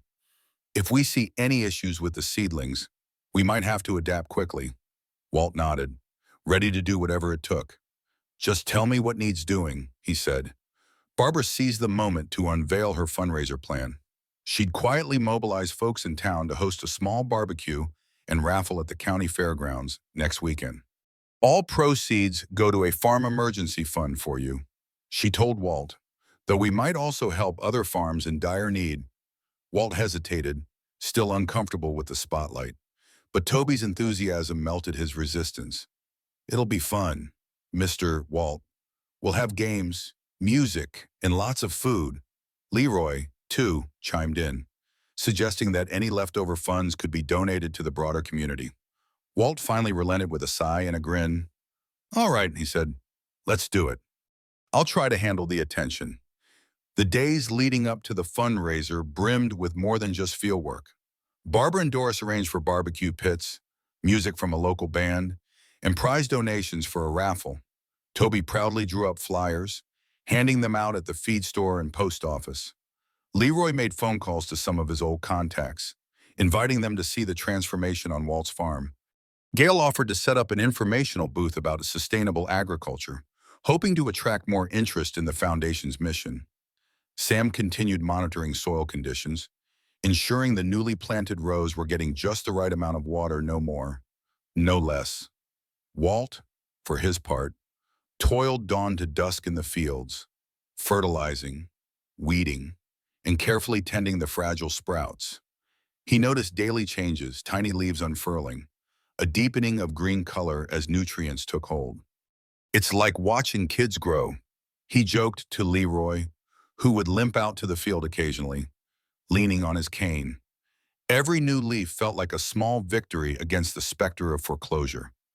Walt discovered that combining modern techniques with the knowledge passed down from his father and grandfather wasn't betrayal, but evolution. In rare moments, he allowed himself a spark of pride in seeing how far the farm had come since the flood. Late each evening, the group gathered around the farmhouse table, sharing simple meals and trading updates. Barbara teased Walt that he'd adopted an entire ragtag family. Leroy, Toby, Gail, Sam. None of them belonged to the Hutchins lineage by blood, but they'd all become integral to saving this place. Walt chuckled gruffly, though a part of him secretly basked in the camaraderie. As the weekend approached, excitement for the barbecue fundraiser grew. Neighbors asked if they could donate pies for a bake sale. The local radio station announced the event, praising Walt's heroism in saving Leroy and Toby. Walt squirmed at the hero label, still seeing himself as just a stubborn, old farmer. Yet, the positive energy buoyed him. In the flurry of chores, phone calls, and field checks, he realized he no longer felt alone in the fight for his land's survival, and that felt like a minor miracle in itself. The barbecue fundraiser arrived on a sun-drenched Saturday. The county fairgrounds bustled with trucks, cars, and tractors parked in dusty rows. Hand-painted signs directed visitors to the main pavilion, where the aroma of sizzling meats wafted through the air. Families mingled, kids chased each other with balloon animals, and a local band struck up a lively country tune. In a grassy corner, a cluster of tables displayed homemade pies, crafts, and raffle items donated by townspeople. It was a slice of rural Americana at its warmest, a far cry from the desperation Walt had felt mere weeks ago. Walt, wearing a new straw hat purchased by Barbara as a gift, greeted people with a polite nod, still visibly uncomfortable being the center of attention. Everywhere he went, folks shook his hand and thanked him for saving old Leroy and that sweet boy Toby. He tried to deflect the praise, pointing to how the entire community had helped him in return. But for many, the story of a Vietnam veteran risking his life to rescue a grandfather and child during a flood had become a local legend of sorts. A small stage had been erected near the pavilion, where Barbara, acting as MC, introduced the band and announced raffle winners. Gail and Sam staffed a booth where they displayed pictures of Walt's farm before and after the storm and explained the foundation's goals. Leroy, seated nearby with Toby, answered questions about the rescue, the farm's history, and how it felt to see it revitalized. Toby, beaming proudly, was more than happy to share how Mr. Walt had waded into the water without fear. Walt overheard the boy's enthusiastic retelling, feeling a mixture of embarrassment and quiet pride. Jim Barrow showed up with a truckload of watermelons, slicing them for guests. Doris managed the bake sale table, selling out of peach cobblers in no time. One by one, neighbors and strangers alike dropped money into donation jars, often with encouraging words for Walt. The local hardware store owner promised him a discount on any supplies for the next year, and the feed store manager offered a month's worth of free feed for Walt's chickens. Everywhere Walt turned, generosity abounded, and it left him both awestruck and humbled. Late in the afternoon, Barbara took the microphone to make a final announcement. "We'd like to welcome the man of the hour," she said, beckoning Walt to the stage. Applause rippled through the crowd. Walt hesitated, tugging at his hat brim, but Toby practically dragged him forward. Once at the microphone, Walt cleared his throat, scanning the sea of friendly faces. "I'm not much for speeches," he began, voice wavering, "but I just want to say thank you. You all showed up for me when I needed it most, and I'll never forget that." He paused, fighting the tightness in his throat. "I'm an old soldier and a stubborn farmer. I believed I had to handle everything alone. But after this flood, and after saving Leroy and Toby, I realized we all need each other. If not for them, for Gail, Sam, Barbara, Jim, everyone, I'd have lost my farm, maybe lost my will, too." Cheers and whoops punctuated his words, Toby beaming at him from the sidelines. Walt's eyes misted.